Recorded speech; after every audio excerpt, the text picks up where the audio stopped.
మారిపోద్ది.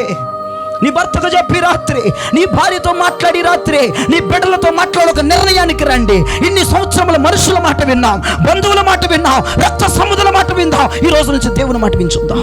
మన నిర్ణయాలు పని చేయకూడదు, మన ఆలోచనలు పని చేయకూడదు. పరిశుద్ధాత్మ నిన్ను రమ్మని పిలుస్తూ ఉన్నాడు. ఆయన ఎటు పోతే ఆయన వెంబడించుకుంటాం అన్నమాట.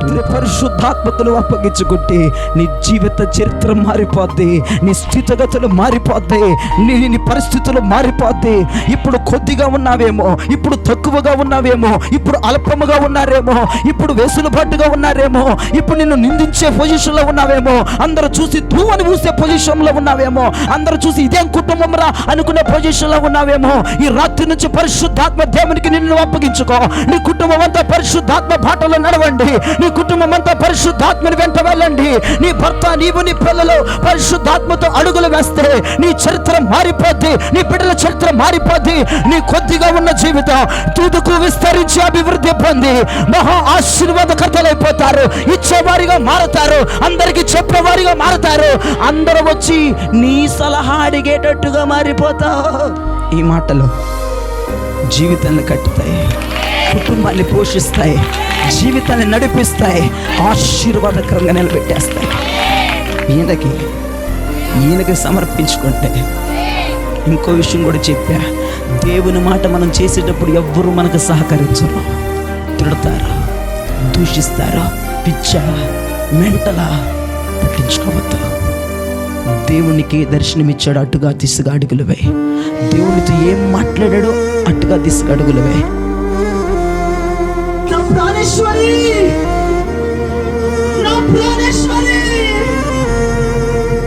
రామా, నా తల్లి, నా దగ్గర చోటు ఉందిరా తల్లి.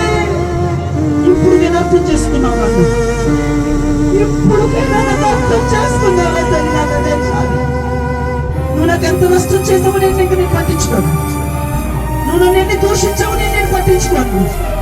అమ్మా, నీ తప్పులు ఏమి నీకు జ్ఞాపకం చేసుకోండి.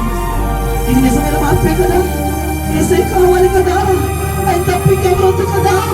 నీకు, నీ భర్తకి, నీ బిడ్డలకు ఆయన ఉంటే చాలు కదా. చాలు. నీ చరిత్ర మారడానికి ఏడుపు చాలు. నీ జీవితాలు మారడానికి ఏడుపు చాలు.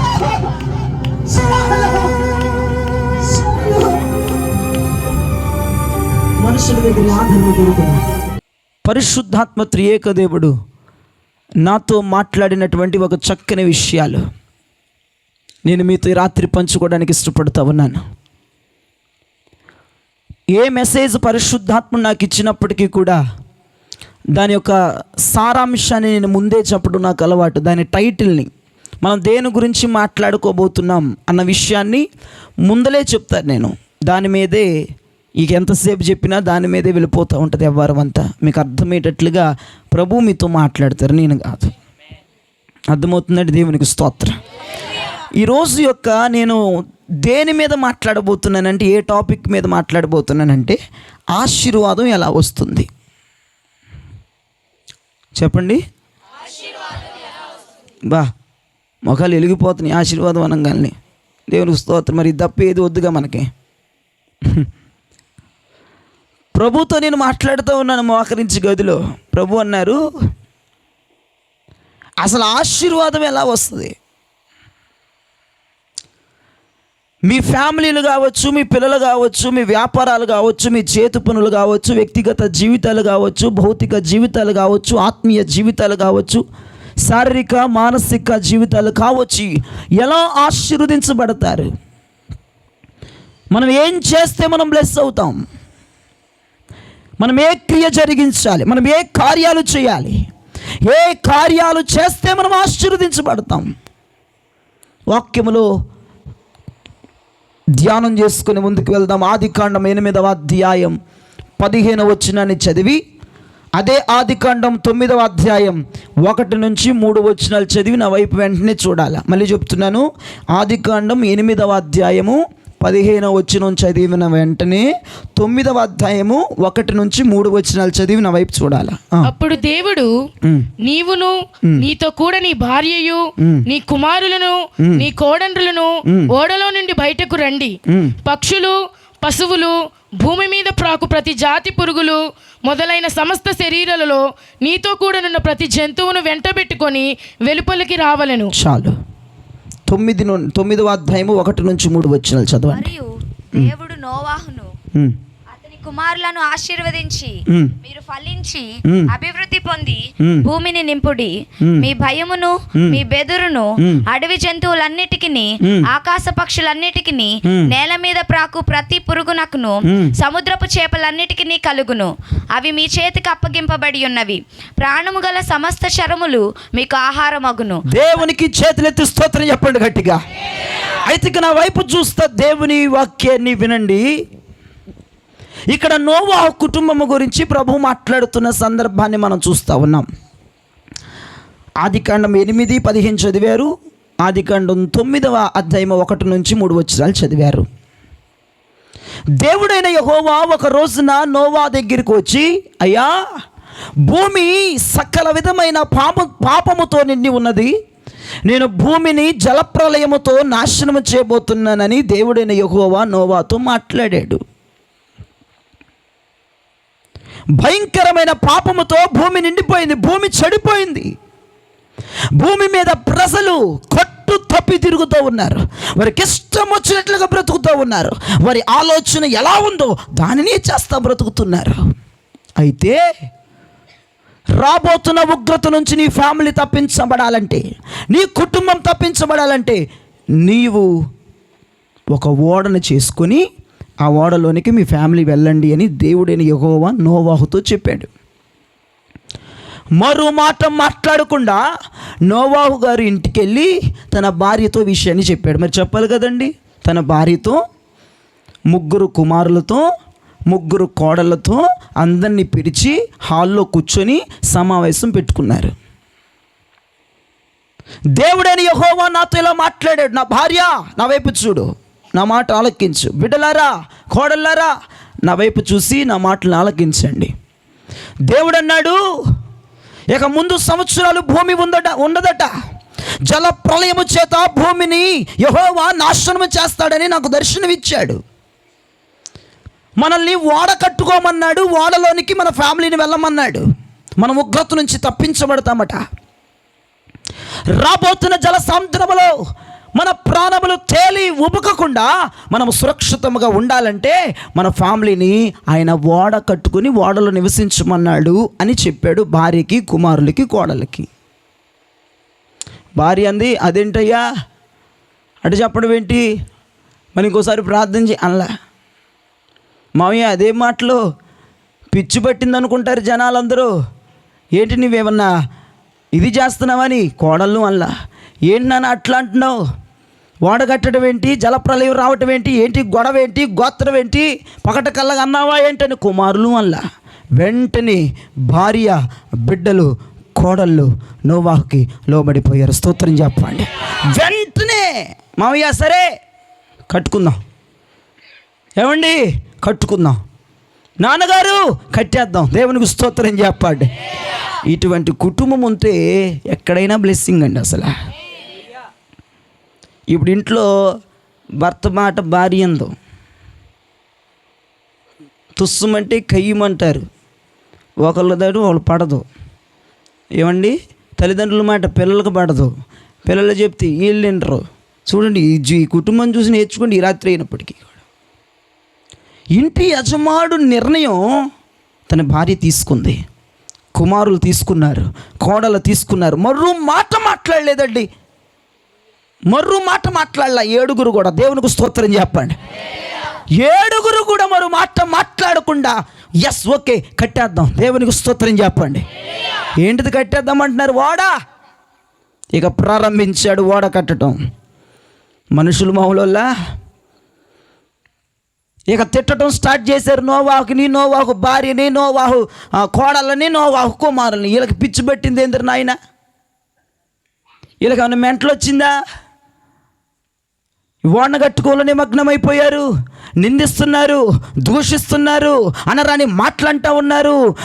దేవుడంట నోవాకు చెప్పాడంట, ఎగతాళి చేస్తున్నారు జనం అంతా. ఈయనకు దేవుడంట దర్శనంలో కనపడి చెప్పాడంట భూమి నాశనం అయిపోతుందంట, ఈయన ఒక్కడే పరిశుద్ధుడంట, వీళ్ళ కుటుంబం ఒక్కటే పరిశుద్ధతంట, ఈయనకే చెప్పాలి ఇక దేవుడు వచ్చి అని అంటున్నారు ఒక్కొక్క అమ్మ. ఇక ఈయనకే చెప్పాలి ఆయన వచ్చి. వీళ్ళు మాత్రమే పరిశుద్ధులా, వీరు మాత్రమే నీతిమంతులా, వీరికి కనపడే చెప్తాడా?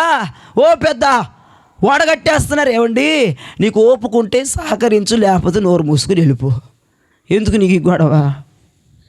ఓపుకుంటే ₹1 ఇవ్వు పనిలో, లేకపోతే నోరు మూసుకొని దారి పొడుగుకి వెళ్ళిపో. ₹1 ఇవ్వవు, దమ్మిడి ఇవ్వని వాళ్ళే మా ఎక్కువ మాట్లాడుతూ ఉంటారు. దేవునికి స్తోత్రం.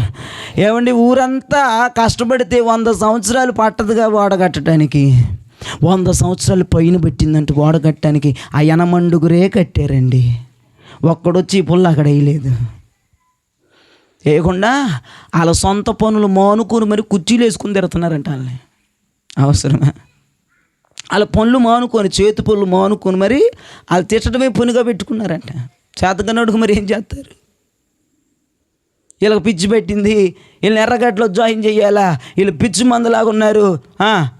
పనులు గట్ర మొత్తం మానేసుకొని ఇదేం వాడరా, ఇదేం బాపతి ఇల్లు, ఇదేం గొడవ, దేవుడు అంటారు, సంఘం అంటారు, ఇదేందిరా బాబు. ఆ మాటలన్నీ వింటున్నాడు నోవాహు. ఊరు మొత్తం తిట్టడమే, ఊరు మొత్తం ఉయ్యటమే నోవాహు కుటుంబాన్ని. వీళ్ళకి పిచ్చి యావబట్టి తెచ్చింది ఏంటి వాళ్ళకి. ఇదేం గోల, ఇదేం మాయరోగం, భూమి నాశనం అయిపోద్దని చెబుతాడా? జలప్రలయం వచ్చేస్తుంది, మారండి రా అన్నలు, చెల్లెళ్ళు మారండి, అమ్మలు మారండి, పెద్దలరా మారండి అని చెప్తున్నాడు. ఒక పక్కన చెప్తూనే వాడ కట్టుకుంటున్నాడు. వీడు పిచ్చి పట్టింది అనుకున్నాడు. ఫ్యామిలీ మొత్తానికి పిచ్చి పట్టేసిందట. జనం అనే మాటలు చెప్తున్నాను నేను మీకు. ఫ్యామిలీ మొత్తానికి ఏదో పెద్ద దయ్యం కర్ర పిచాచి పెట్టినట్టుంది ఆ ఫ్యామిలీకి. అని తిట్టుకోవటమే పోనండి. ఆ మాటలన్నీ నోవాహు చెవును పడుతున్నాయి, తన భార్య చెవును పడుతున్నాయి, తన కోడల చెవును పడుతున్నాయి, తన కుమారులు చెవును పడుతున్నాయి. గుండె నిబ్బరం చేసుకుని వాడ కట్టుకుంటా ఉన్నారు. అయ్యా, ఏంటి మాకు ఈ శ్రమ, ఏంటి మాకు ఈ శోధన? నువ్వు చెప్తేనే కదా మేము కట్టేది వాడ, నీ చిత్తములో లేదా? నేను పగటకల కన్నానా, నేను అనుకున్నానా అన్న మాటలు వాళ్ళ ఫ్యామిలీలో డిస్కషన్ రాలేదండి. నిజమండి. ఇది నీ చిత్తమా కాదా? నీ చిత్తమైతే ఎందుకు సహకారం రాదు? ఎందుకు ₹1 ఎవరు? ఎందుకు ఈ పుల్ల అక్కడేరు? ఇది నీ చిత్తం కాదని వదిలేసిన వాళ్ళు బోల్డ్ మంది వచ్చారు ప్రపంచంలో. కానీ దేవుని మాటే ధ్యేయంగా నోవాహు కుటుంబం ముందుకెళ్ళిపోయింది. దేవుని మాట పట్టుకొని, దేవుని వాక్కును పట్టుకొని, దేవుని దర్శనాన్ని పట్టుకొని ఊరంతా ఒక సైడ్ ఉంటే నోవాహు కుటుంబం ఒక సైడ్ ఉండి ఓడను కట్టుకున్నారు. వాళ్ళ తిట్టులకు బెదిరిపోలేదు, మానసికంగా శారీరకంగా బాధపడిపోలేదు, కృంగిపోలేదు. నిజమే కదా, ఇది దేవుని చిత్తం కాదేమో అక్క, ఏమండి దేవుని చిత్తం కాదేమో, మామయ్య గారు దేవుని చిత్తం కాదేమో, నాన్నగారు ఇది దేవుని చిత్తం కాదేమో, ఇంకోసారి ప్రార్థనలో కూర్చొని ప్రార్థన చేసి చెప్పు అని అల్లా ఎవడో. ఒకవైపు నిందలు పడుతూనే, అవమానాలు పడుతూనే, ఇరుకులు పడుతూనే, ఇబ్బందులు పడుతూనే వాడ కట్టుకుంటూ ఉన్నారు. దేవునికి స్తోత్రం కలిగిన వాడ నిర్మిస్తూనే ఉన్నారు. ఎలా తింటున్నారో, ఎలా బతుకుతున్నారో తెలియట్లేదు. ప్రపంచమంతా ఒక సైడు ఉంటే నోవా కుటుంబం ఒక సైడు ఉంది. ప్రపంచం మాట వీళ్ళు వినట్లేదు, ప్రపంచం సోది వీళ్ళు పట్టించుకోవట్లేదు, ప్రపంచ వైఖరులు వీళ్ళు లేరు. వీరు దేవుని దర్శనాన్ని భారంగా తీసుకున్నారు, దేవుని మాటనే ధ్యేయంగా తీసుకున్నారు. దేవుని చిత్తం ఎలాగైనా జరగాలి, దేవుని వాక్యం ఎలాగైనా జరగాలి, దేవుని శాసనమే జరగాలి, ఇక తిరుగులేదురా బాబు. దేవుడు చెప్పాడు నాకు, పని మధ్యలో ఆగలేదు. అది నువ్వు నేనైతే ఆపేసి వెనక్కి వెళ్ళిపోయేవాళ్ళు. నిజమే, దేవుని చిత్తం కాదు. దేవుని చిత్తం అయితే ప్రతి మార్గం తెరవబడిపోద్ది కదా. అటువంటి మూర్ఖత్వమైన మాటలు మనం మాట్లాడడానికి వీల్లేదు. దేవుని చిత్తం అయితే 4 దిక్కుల నుంచి సహాయం వస్తుందా? దేవుని చిత్తం కాకపోతే రాదా? అది మీ మూర్ఖత్వం మైండ్లు. ప్రియదైవ జనమా, ఆశీర్వాదం ఎలా వస్తుందో చెప్తున్నాను రాత్రి. నోవా కుటుంబం మనుషులకు లోబడలేదు, దేవునికి లోబడిపోయారు. పిచ్చోళ్ళను ముద్ర వేసేసారు ప్రపంచం అంతా. పిచ్చి మంద వీళ్ళు, పిచ్చి బట్టి ఓడను కట్టుకుంటున్నారు. వీళ్ళ ప్రయాస వ్యర్థమైపోద్దని తలా ఒక రాయేసి వెళ్ళిపోతూ ఉన్నాడు. అయినప్పటికీ వాళ్ళ మాటలు వింటూనే హృదయ వేదనతోనే వాడ ముగించారు తప్ప ఏ రోజు కూడా, ఏ రాత్రి కూడా వాడ పని ఆపలేదు. ప్రజలందరూ హాయిగా నిద్రపోతున్నా వీళ్ళు ఓడ పనిలోనే నిమగ్నమైపోయారు. ఇది దేవుని పని కదా, ఇది దేవుడు నాకు బాధ్యతగా అప్పచెప్పాడు కదా. రాబోతున్నటువంటి కాలంలో ఉగ్రత నుంచి తప్పించబడటానికి ఒక ఓడ దేవుడు నిర్మించమని చెప్పాడు కదా. ఏమండి, నోవా కుటుంబం మనుషుల మాట వినే కుటుంబం కాదండి. ఇదిగో బంధువుల మాట వినే కుటుంబం కాదండి, స్నేహితుల మాట వినే కుటుంబం కాదండి. వాళ్ళు దేవునికి లోబడిపోయే వాళ్ళండి. దేవుని మాట అంటే ప్రాణం ఇచ్చేస్తారండి. దేవుడు తర్వాత ఎవడైనా దేవునికి వస్తుంది. హల్లెలూయా. మిమ్మల్ని టెన్షన్ పెట్టకుండా ఒక్క ముక్కలో చెప్పేస్తా, దేవునికి అప్పగించుకుంటే ఆశీర్వాదాలు వచ్చేస్తాయి. దేవుని మాట వింటే బ్లెస్సింగ్స్ వచ్చేస్తాయి. మీరు వినక, అప్పగించుకోక, లోబడక, వంగక, ఆయన మాట శ్రద్ధగా చేయక శాపాన్ని పొందుతున్నారు. కానీ ఆయన మాట వింటే మన బతుకులు ఎలా ఉండవు. ఆయన చిత్తాన్ని చేయగలిగితే, ఆయనకి సమర్పించుకోగలిగితే, ఆయనకు అప్పగించుకోగలిగితే ఒకసారి చేతి చూడండి, చరిత్ర మారిపోద్ది. దేవునికి స్తోత్రం. హల్లెలూయా. చరిత్ర మారిపోద్ది. నీ భర్తకు చెప్పి రాత్రి, నీ భార్యతో మాట్లాడి రాత్రి, నీ బిడ్డలతో మాట్లాడి ఒక నిర్ణయానికి రండి. ఇన్ని సంవత్సరముల మనుషుల మాట విన్నాం, బంధువుల మాట విన్నాం, రక్త సముద్రుల మాట విందాం. ఈ రోజు నుంచి దేవుని మాట వించుద్దాం. మనుషుల మాట వింటే బ్లెస్సింగ్ పొందారో ఒక్కరు చెయ్యొద్దండి, మొత్తం నాశనం అయిపోయింది బతుకు.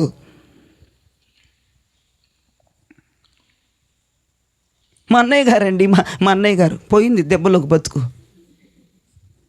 మా సిస్టర్ అండి, మా సిస్టర్. ప్రేమించు, వాళ్ళని దేశించమని చెప్పట్లేదు. ఆ బోధ తప్పుడు బోధ నేను చేయట్లేదు. నీ బంధువులను ప్రేమించు, ఇరుగు పొరుగు వారిని ప్రేమించు, రక్త సంబంధాలు ప్రేమించు. కానీ మాట వినే పరిస్థితి వస్తే కొట్టగట్టిగా చెప్పట్లు. దేవుడికి స్తోత్రం. దేవుని మాటకు లోబడిపోతే నువ్వు, నీ భర్త, నీ బిడ్డలు, నీ ఫ్యామిలీ అంతా ఇది దేవుడు చెప్పాడు సార్. ఇది దేవుని దర్శనం సార్. ఇది దేవుని చిత్తం అండి. దేవుని చిత్తం నీ వాళ్ళకి నచ్చదు, దేవుని మాట నీ వాళ్ళకి నచ్చదు, అయినా నువ్వు చేయాలి.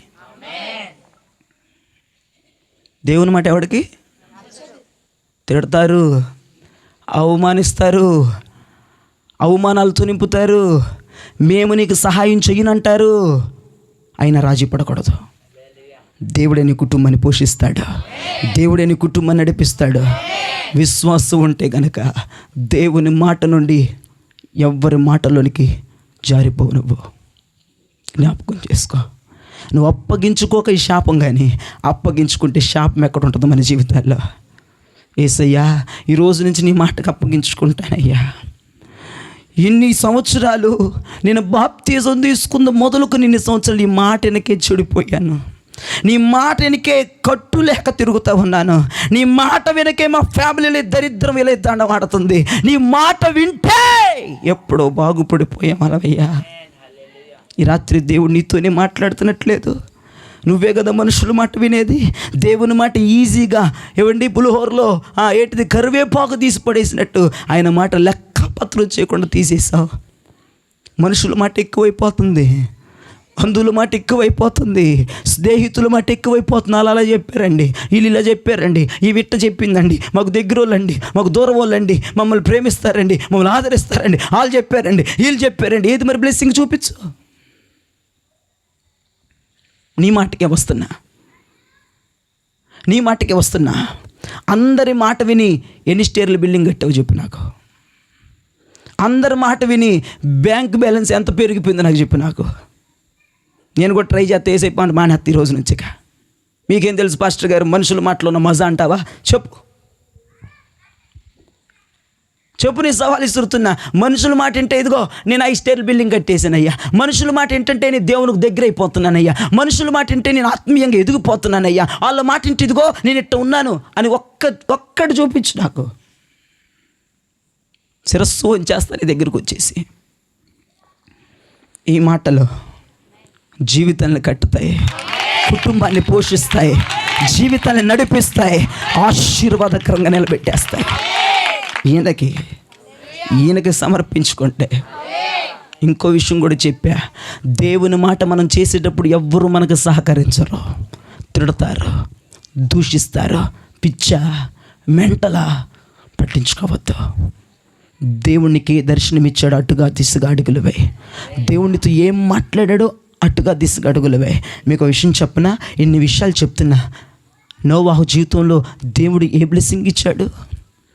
ఏమండి, ఎరగబడిపోయి చెప్తున్నారు కదా, మరి నోవాహు దేవుడు మాట విన్నాడు అంటున్నావు కదా, దేవుని చిత్తానికి అప్పగించుకున్నాడు అంటావు కదా, మరి నోవాహుకి ఏం ఆశీర్వాదం వచ్చిందో చెప్పండి కథ అంటారేమో. చదివేశారు మీరు 9లో, ఆదికాండం 9లో చదివేశారు మీరు 3 వచనాలు. ఒకసారి చదువమ్మ మళ్ళీ.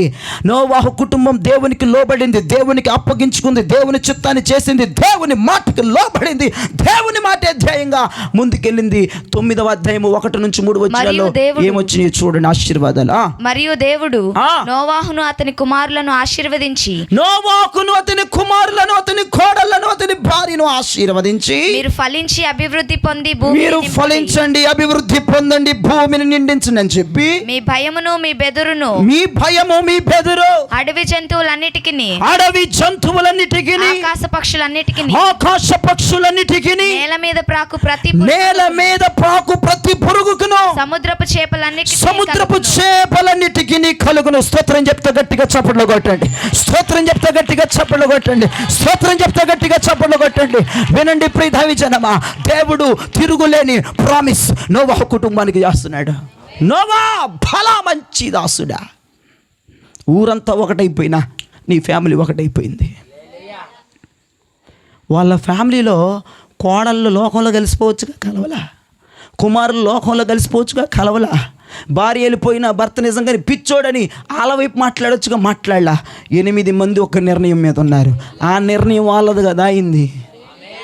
ఏమండి, కుటుంబం అంతా ఒక ఆయన నిర్ణయం మీద ఉంటే, నేను చెప్తున్నాను, మనస్సు మీద చెరగని పచ్చ బొట్టు మాదిరి రాసేసుకు రాత్రి కుటుంబం అంతా ఒక ఆయన మాట మీద ఉంటే, ఆయన పేరు సైన్యములకు అధిపత్యకు యెహోవా, ఆయన మాట మీద ఫ్యామిలీ అంతా నిలబడిపోతే కొన్ని రోజులు పడతావేమో బాధలో, కొన్ని నెలలు అనుభవిస్తావేమో నిందలో, కొన్ని సంవత్సరాలు పడతావేమో బాధలో, తర్వాత అంతా తిరుగులేని కార్యాలు జరిగిపోతాయి, మహత్వ కార్యాలు జరిగిపోతాయి, అద్భుత కార్యాలు జరిగిపోతాయి, అవధులు లేని కార్యాలు జరిగిపోతాయి.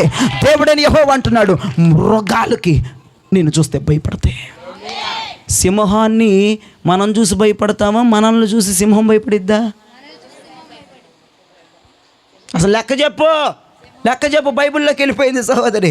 లెక్క చెప్పు, దాన్ని చూసి మనం భయపడాలా? ఇప్పుడు లెక్క మారిపోయింది నోవాహుది. నోవా, అది మిమ్మల్ని చూస్తే భయపడిపోవాలా? ఏంటి, సింహము చిరత పులులు ఎగిరేయి, పాకేయి, తిరిగేయి, సంచరించి మొత్తం మీ భయానికి సత్తేరా బాబా అంటే ఏం చేశాడు తెలుసా? తిరుగులేని కార్యం చేసేసాడు. వాళ్ళ కుటుంబమును చూస్తే ఇప్పుడు గడగడ వణికిపోతుంది. అంతే, ప్రతి ఒక్కటి కూడా దేవునికి స్తోత్రం. ఏం జరిగింది? అద్భుతం. వాన వచ్చెను, వరద కురిసెను, ఓడ పైకి లేచెను, అరారత్తు కొండల మీద నిలిచాను, నూతన భూమి మీద వాళ్ళు అడుగు పెట్టేశారు. వారు కుటుంబానికి ఇచ్చిన ఆశీర్వాదం ఎంత అద్వితీయంగా ఉందో ఒకసారి జ్ఞాపకం చేసుకోండి. నూతన భూమి, నూతన ఆకాశం మీద వాళ్ళు అడుగు పెట్టారు. దేవునికి స్తోత్రం. వాళ్ళు విత్తనాలు వేస్తే నూరంతులు కోసేస్తున్నారు, వాళ్ళు విత్తనాలు వేస్తే పంటలు వచ్చేస్తా ఉన్నాయి. వారికి తిరుగులేని కార్యం దేవుడు చేశాడు. వాళ్ళను చూసి జనములు భయపడుతూ ఉన్నారు, మృగములు వణికిపోతున్నాయి, పక్షులు వణుకుతున్నాయి, జలరాశులు వణుకుతున్నాయి, పాకేవి వణికిపోతున్నాయి. అంటే ఒక్క ముక్కలో చెప్పాలంటే ఇక నోవా ఫ్యామిలీకి తలదన్నే వాళ్ళు లేరు ప్రపంచంలో. అంతే, అలాంటి బ్లెస్సింగ్ ఇచ్చేశాడు నోవాహుకి. మహా అయితే ఇంకో కొన్ని నెలలేమో ఓపిక పట్టు, మహా అయితే ఇంకో కొన్ని సంవత్సరాలు ఓపిక పట్టు. నేనైతే అంటున్న విశ్వాసంతో మహా అయితే డిసెంబర్ నెల 1 26 మనం బ్లెస్సింగ్ తినబోతున్నాం, దేవుని చేతి భోజనం తినబోతున్నాం, దేవుని ఆశీర్వాదాన్ని పొందబోతున్నాం. మహా అయితే ఇంకొక నెలే, నోట్ చేసుకో, ఒక్క నెలే. నేను ప్రవచిస్తున్న దేవుని దాసుడిగా, దేవుని ప్రతినిధిగా, డిసెంబర్ 1 ఏడుస్తావేమేక, డిసెంబర్ 1 అడుక్కుంటావేమేక, డిసెంబర్ 1 కలత చెందుతావేమో, డిసెంబర్ 1 అవమానం పడతావేమో. ఇక జనవరి నుంచి అంతమంది బ్లెస్సింగ్స్. అప్పగించుకుంటున్న వారికి వచ్చే ఆశీర్వాదాలు, యేసయ్య మాటకి, యేసయ్య ఆ దర్శనానికి, యేసయ్య ప్రవచనానికి, యేసయ్య వాక్యానికి లోబడుతున్న కుటుంబాలు పొందబోయే ఆశీర్వాదాలు మామూలుగా ఉండవు. మొత్తం చచ్చారు, వీడికి పిచ్చి పట్టింది అన్నోళ్ళు చచ్చారు, ఈయన హాస్పిటల్లో జాయిన్ చేయండి అన్నోళ్ళు చచ్చారు, వీళ్ళకి పని పాట లేదురా అన్నోళ్ళు చచ్చారు. మొత్తం మొత్తం ప్రాణులు మొత్తం చచ్చిపోయారు. ఆ రోజు నుంచి ఇక మొత్తానికి అప్పటి నుంచి మూల పురుషుడు ఎవరైపోయారు? నోవాహు అయిపోయాడు. దేవునికి స్తోత్రం. పెద్ద దిక్కు ఎవరైపోయారు? పెద్ద తరం ఏది? అధికారముతున్న తరం ఏది? పెత్తనం చలాయిస్తున్న తరం ఏది? మరి అది నేను చెప్పేది. దేవునికి స్తోత్రం. కొన్ని రోజులే, కొన్ని నెలలే, కొన్ని సంవత్సరాలు వదిలేయ్, పడితే ఇప్పుడు బాధ అంతే. దేవునికి స్తోత్రం. బాబోయ్ పడట్లేదని రోడ్లు ఎక్కే మాట్లాడే దేవునికి స్తోత్రం కలుగును కాక. ఉండండి, పడండి, కొద్దిగా 10 రోజులు నీకు శ్రమ కలుగును ఉంది వాక్యములో. అంతము వరకు నమ్మకంగా ఉంటే జీవ కిరీటం అని ప్రభు మాట్లాడాడు కదా. ఈ శ్రమలు ఎంతకాలంలేండి, మనకి మనం ధైర్యం చెప్పుకోవాలి. ఇంకెంతకాలం ఏడుస్తామలే, ఇంకెంతకాలం తిండి లేని రాత్రుల్లో, ఇంకెంతకాలం నిద్ర లేని రాత్రులు, ఇంకెంతకాలం గొడవల్లే. ఓ నా జీవితం మారిపోబోతుంది. యేసయ్య మాట్లాడాడుగా, ఈ రాత్రి నా బ్రతుకు మారిపోద్ది, నా లైఫ్ మారిపోద్ది, నా బిడ్డ లైఫ్ మారిపోద్ది. ఈ రాత్రి నేను భారత్తో చెప్తున్నాను. ఎంతమంది తల్లులు పిల్లల కోసం ఏడుస్తున్నారు, ఎంతమంది భార్యలు భర్తల కోసం ఏడుస్తున్నారు, ఎంతమంది భర్తలు కుటుంబం కోసం ఏడుస్తున్నారు. సంపాదించలేక, పెట్టలేక, మింగలేక, కక్కలేక జీవితాలు హస్తవ్యస్తమైపోయి ఎంతోమంది బ్రతుకుతున్నారు. ఇదిగో నేను ఒక శుభవార్త చెప్తున్నాను. దేవుని చేతి భోజనం మన కుటుంబాలు తినబోతున్నాయి. దేవుని ఆశీర్వాదం మన కుటుంబాలు పొందబోతున్నాయి. దేవుని బ్లెస్సింగ్స్ ఇదిగో ఈ ప్రాంతం పొందబోతుంది. రాబాలా చాలా తునాలా మాందనాబా ఉరసాయాల దరోబారా. హల్లెలూయా. ఇంకెంతకాలం లేండి. దేవుడు మనతో మాట్లాడుతున్నాడు కదే. ఇప్పుడు ఈ వాక్యం వింటుంటే నీకు అనిపించాలమ్మయ్యా, ఈరోజైనా నన్ను కనికరించవయ్యా, నీకు అనిపించాలి గుండెలా. యేసయ్య మాట్లాడుతున్నాడు. అందుకే నా పేరు ఎవరికి చెప్పలా, పరిశుద్ధాత్ముడు మాట్లాడుతున్నాడు. మాట్లాడేది మానవుడు కాదు, జీవము కలిగిన దేవుడు. నా మాట అయితే అసలు మీరు లెక్కే చేయనక్కర్లేదు. నా మాట అయితే మీరు యాదలో మదిలో పెట్టుకుని అవసరం లేదు. ఇది జీవాధిపతి ప్రవచిస్తున్న ప్రవచనాలు, మాట్లాడుతున్న వాక్కులు. దేవునికి స్తోత్రం చెప్పండి గట్టిగా. ఇంకొక ఫ్యామిలీని చూద్దాం, ఇంకొక కుటుంబాన్ని చూద్దాం. అది కాండం 24:8 చదవండి ఫస్ట్. అయితే నీ వెంట వచ్చుటకు ఆ స్త్రీ ఇష్టపడని ఎడల ఈ ప్రమాణము నుండి విడుదల పొందేదవు గాని నీవు నా కుమారుని అక్కడికి తీసుకొని పోకూడదని అతనితో చెప్పాను. 58వ వచనం. ఇప్పుడు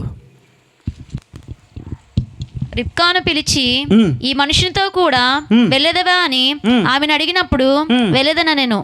తండ్రి అయిన అబ్రహాము తన నమ్మకమైన దాసుని పిలిచి, ఎలియాజర్ని పిలిచి, అయ్యా నా కుమారుడికి పెండ్లి కుమార్తెను పట్టుకురా, నా కుమారుడికి నువ్వే పెళ్లి సంబంధం చూడాలా,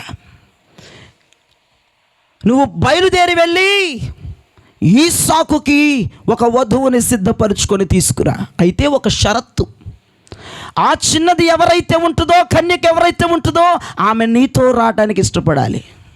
ఎవరితో వెళ్ళాలి ఇప్పుడు? ఆవిడ ఎలియాజరుతో ప్రయాణం చేయాలి. నేను నీతో వస్తాను అని ఆమె అనాలట. దేవునికి స్తోత్రం కలుగునుగాక. ఆమె నీతో రావాలి. నీతో రాకపోతే వదిలిపడి బలవంతం పెట్టుబాక. ఆమె ఎమ్మడిబడి వచ్చేయాలి మన ఇంటికి. 58 ఒకసారి చదవండి. 58. ఇందాక చదివిందేనమ్మా. రిబ్కాను పిలిచి ఈ మనుషునితో కూడా వెళ్ళదవా అని ఆమెను అడిగినప్పుడు వెళ్ళదన నేను. స్తోత్రం చెప్పండి చేతులెత్తి. హల్లెలూయా. అయితే తండ్రి అయిన అబ్రహాము ఎలియాసును పంపాడు. ఎలియాసు వెళ్ళాడు. ఒక కన్యక, ఒక చిన్నది, ఒక చక్కనిది రెబెక్కమ్మ. దేవునికి స్తోత్రం చెప్పండి గట్టిగా. రెబెక్కమ్మ తండ్రి అడుగుతూ ఉన్నాడు, రెబెక్కమ్మ అన్నలు అడుగుతూ ఉన్నారు, ఈ మనుష్యుడితో వెళ్తావా? వెళ్తాను నాన్నగారు, వెళ్తానన్నయ్యా. దేవునికి స్తోత్రం చెప్పండి గట్టిగా. ఏదైతే తండ్రి అయిన అబ్రహాము ఎలియాజరుకి చెప్పి పంపించాడో, ఎలియాజరు ఆ అమ్మాయి ఇష్టపూర్వకంగా నీతో రావాలి, అమ్మాయి బలవంతంగా నీతో వస్తే నా కుమారుడికి పెండ్లి భార్యగా ఆ అమ్మాయి అవ్వదు, ఇష్టపడి నీతో రావాలి. దేవునికి స్తోత్రం చెప్పండి. తండ్రి అయిన అబ్రహాము దేవుడైన యెహోవా అయితే ఎలియాజరు పరిశుద్ధాత్మ దేవుడు. స్తోత్రం చెప్పండి. ఎలియాజరు పరిశుద్ధాత్మ దేవుడికి సూచనగా ఉన్నాడు. ఈ పరిశుద్ధాత్మ దేవుని వెంట ఇప్పుడు ఎవరు పడి రావాలట? రెబెక్కమ్మ. దేవునికి స్తోత్రం. ఈమె ఎలియాజరును వెంబడించాలి, ఈమె ఎలియాజరుతో కూడా రావాలి. అప్పుడు మాత్రమే ఈసాకుకి ఆమె భార్యగా అనౌన్స్మెంట్ చేయబడుతుంది. ఆమె భారీగా సూట్ అవుతుంది. దేవునికి స్తోత్రం కలుగునగాక. అయితే రిబ్కా నాన్నగారు అడిగారు, రిబ్కా అన్నలు అడిగారు, మరి వెళ్తావా చిన్నదానా అంటే వెళ్ళిపోతానంతే. ఎంత మంచి మాట. ఆయన ఎవరో తెలియకుండా, ఆయన ఊసు తెలియకుండా, అక్కడ పరిస్థితులు తెలియకుండా, ఏమండి అక్కడ విధి విధానాలు తెలియకుండా ఒక చిన్న పిల్ల, ఒక చిన్న అమ్మాయి కుటుంబంలోనే ఎదిగి, కుటుంబంలోనే ఉండి, లోకము యొక్క ఆటపాటలు తెలియని పిల్ల, లోకము యొక్క సౌభాగ్యాలు తెలియని పిల్ల, లోకము యొక్క సరదాలు తెలియని పిల్ల తన కుటుంబానికి తను ఒక్కతే ఆ కడవ పట్టుకుని వచ్చి బావిలోకెల్లా దిగి ఆ నీటిని పట్టుకుని వెళితే తన కుటుంబం దాహం తీరిద్ది. అంత పేదరికంలో ఉంది ఆ కుటుంబం. పేదరికం ఇల్లది. ఈ అమ్మాయి రోజు బావి దగ్గరికి రావాలా, ఎన్నో కిలోమీటర్లు ఉంటుంది ఆ బావి. ఇంటి దగ్గర నుంచి కడవ పట్టుకుని ఈ అమ్మాయి బావి దగ్గరికి రావాలా, బావిలో మళ్ళీ దిగాల, ఆ కడవ నీళ్ళతో నింపాలా. మరి ఎన్నిసార్లు పట్టుకెళ్ళిద్దో ఇంటికి. అటువంటి పరిస్థితి వాళ్ళది. ఈ అమ్మాయి ఇల్లంతా చక్కబెట్టుకోవాలా. ఈ అమ్మాయి నీళ్లు తెస్తేనే వారి కడుపు నిండిద్ది, నీళ్లు తెస్తేనే వారి దాహము తీరిద్ది, వారి దప్పిక తీరిద్ది. దేవునికి స్తోత్రం. కదిలించబాకు, ఒకటి పెట్టి వదిలిపడి నీ చేతులు వెళ్ళొద్దు దాని మీదకి. దేవునికి స్తోత్రం చెప్పండి గట్టిగా, గట్టిగా చెప్పు. అయితే అటువంటి పరిస్థితులు ఉన్న అమ్మాయి, పేదరికమైన కుటుంబంలో ఉన్న అమ్మాయి ఎవరో తెలియని వ్యక్తితో, నాన్న నేను వెళ్ళిపోతానంతే, అన్నయ్యలు నేను వెళ్ళిపోతానంది. దేవునికి స్తోత్రం. ఏమండి, ఈ రోజున పరిశుద్ధాత్మ దేవుణ్ణి వెంబడించేటువంటి ఒక అద్భుతమైనటువంటి సోర్స్ మన కుటుంబాలు కలిగి ఉండాలి. పరిశుద్ధాత్మ దేవుణ్ణి వెంబడించేటువంటి ఒక అద్భుతమైన కృప కలిగి ఉండాలి. దేవునికి స్తోత్రం చెప్పండి. మన పరిశుద్ధాత్మ దేవుణ్ణి వెంబడించగలగాలి. పరిశుద్ధాత్మనికి మనల్ని మనం అప్పగించుకోగలగాలి. పరిశుద్ధాత్మకి మన ప్రాణాత్మ దేహాలు లొంగిపోగలగాలి. పరిశుద్ధాత్మ చేతిలో మన ప్రాణాత్మ దేహాలు పెట్టగలగాలి. పరిశుద్ధాత్ముడు వెంట మనం ప్రయాణం చేస్తూ ఉండాలి. మన నిర్ణయాలు పని చేయకూడదు, మన ఆలోచనలు పని చేయకూడదు. పరిశుద్ధాత్ముడిని రమ్మని పిలుస్తూ ఉన్నాడు. ఆయన ఎటు పోతే ఆయన వెంబడించుకుంటూ మనం అటు వెళ్ళిపోవాలి. ఎందుకంటే ఈ సాకువైన యేసు ప్రభువుకి వధువు సంఘముగా పిలువబడుతున్న రెబెక్క వివాహము చేయబడాలి. మధ్యాకాశములో ఘనమైన వివాహము జరగాలంటే మన మధ్యకు పంపబడిన ఆదరణకర్తను మనం వెంబడించాలి. అదేనండి, పరిశుద్ధాత్మను వెంబడి వెళ్ళిపోవాలి. ఆయన అడుగుల్లో అడుగు వేయాలి. ఆయన శ్వాసలో శ్వాస కలపాలి. ఆయన ఊపిరిలో ఊపిరైపోవాలి. ఆయన ప్రాణములో ప్రాణమైపోవాలి. ఆయన బయలుదేరుతూ ఉండగా మన కుటుంబం అంతా పరిశుద్ధాత్మతో ప్రయాణం చేయగలగాలి. ఈ పరిశుద్ధాత్ముడు ఎక్కడికి తీసుకెళ్తాడు? ఇస్సాకు అనబడిన యేసు క్రీస్తుకు వివాహము చేయడానికి, మనల్ని ఆగో కుడి పార్శ్వమున నిలబెట్టడానికి, మధ్యాకాశములో ఆ వివాహ మహోత్సవములో మనల్ని చేర్చడానికి ఈ పరిశుద్ధాత్ముడు తీసుకెళ్తాడు. ఏమో ఎక్కడికి తీసుకెళ్తాడో, ఎటు తీసుకెళ్తాడో. సుబ్బమ్మ వచ్చి ఒక పొల్లు వేసిద్ది, ఎల్లమ్మ వచ్చి ఒక పొల్లు వేసిద్ది, ఎంకమ్మ వచ్చి ఇంకో పొల్లు వేసిద్ది. ఈ పొల్లలు పెరిగిపోయి ఈ కట్టి పొల్లలు తీసుకెళ్ళి ఇంకో కొంపలో తగిలేసి వస్తావు. ఇదే బతుకు. పరిశుద్ధాత్మ దేవుణ్ణి వెంబడిస్తే ఏ కార్యం జరిగిద్దో తెలుసా? ఇక కడవ మోసుకొని బావి దగ్గరికి వెళ్ళి పని పోయింది. దేవునికి స్తోత్రం. రెబెక్కమ్మ పోస్టు మారిపోయింది. ఏమండోయ్, పరిశుద్ధాత్మ దేవునికి రెబెక్క అప్పగించుకుంది. పరిశుద్ధాత్మ దేవునికి రెబెక్క శిరస్సు తల వంచింది. ఆయన రమ్మంటే వస్తానంది. తన నాన్న అడిగాడు, తన అన్నలు అడిగాడు, నువ్వు వెళతావా? వెళ్ళిపోతానంది. గొడవ తెలియదు, గోత్రం తెలియదు, భాష తెలియదు, యాస తెలియదు, ఇల్లు ఎలా ఉంటుందో తెలియదు, పెండ్లి కొడుకు ఎలా ఉంటాడో తెలియదు. కానీ ఒక మాట అంది, నేను వెళ్ళిపోతాను. కష్టమైన నష్టమైన ఆయనతోనే నేను ప్రయాణం చేస్తాను. నాన్నగారు నేను వెళతాను, అన్నలో నేను వెళతాను అని చక్కగా పరిశుద్ధాత్మతో ఆమె ప్రయాణం చేసింది. తన ఇంటి మొత్తానికి ఇందాక చెప్పాను, ఆమె పని చెయ్యాలి. తన ఇంట్లో ఆమె పని మనిషి. దేవునికి స్తోత్రం కలుగునగాక. నాన్నగారికి, అన్నలకి, ఇంకెవరైతే ఉన్నారో అందరికీ ఆమె నీళ్లు పెట్టాలి. రోజు బావి దగ్గరికి రావాల్సిందే. కాలు నొప్పులైనా రావాల్సిందే, జ్వరమైనా రావాల్సిందే. ఆమె నీళ్లు తేందే వాళ్ళ దప్పిక తీరదు. అటువంటి పరిస్థితుల్లో ఉన్న అమ్మాయి, అటువంటి పరిస్థితుల్లో ఉన్నటువంటి ఆ చిన్నది ఇప్పుడు ఒక గొప్ప ఇంటికి రాణిగా మారిపోయింది. ఈ సాకుకు భార్యగా మారిపోయింది.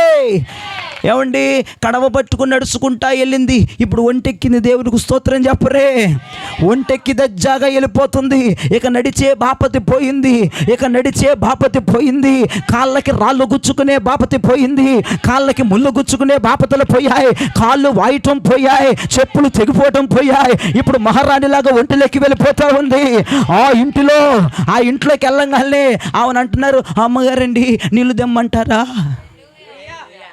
అమ్మగారు అయిపోయింది, రానైపోయింది.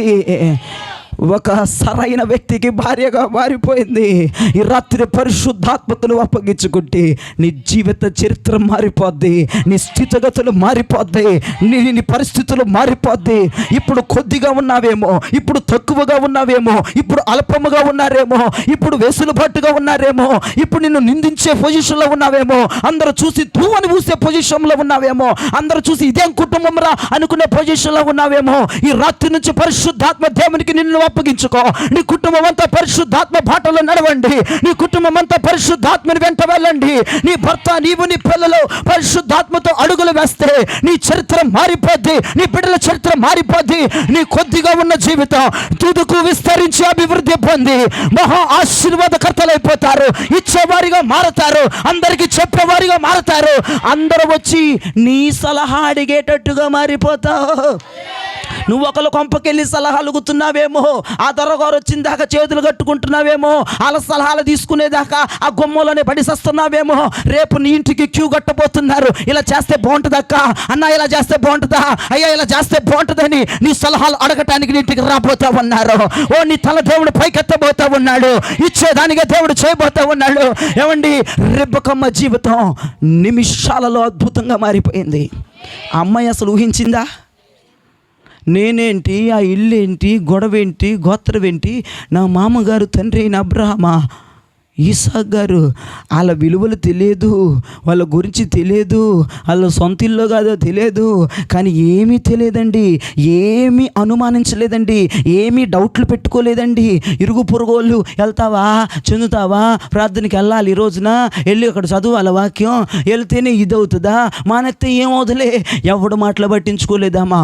ఆయన వెంబడి నడుచుకుంటా వెళ్ళిపోయింది. అప్పగించుకో, లోబడిపో, మాట విను, పరిశుద్ధాత్మను వెంబడించు.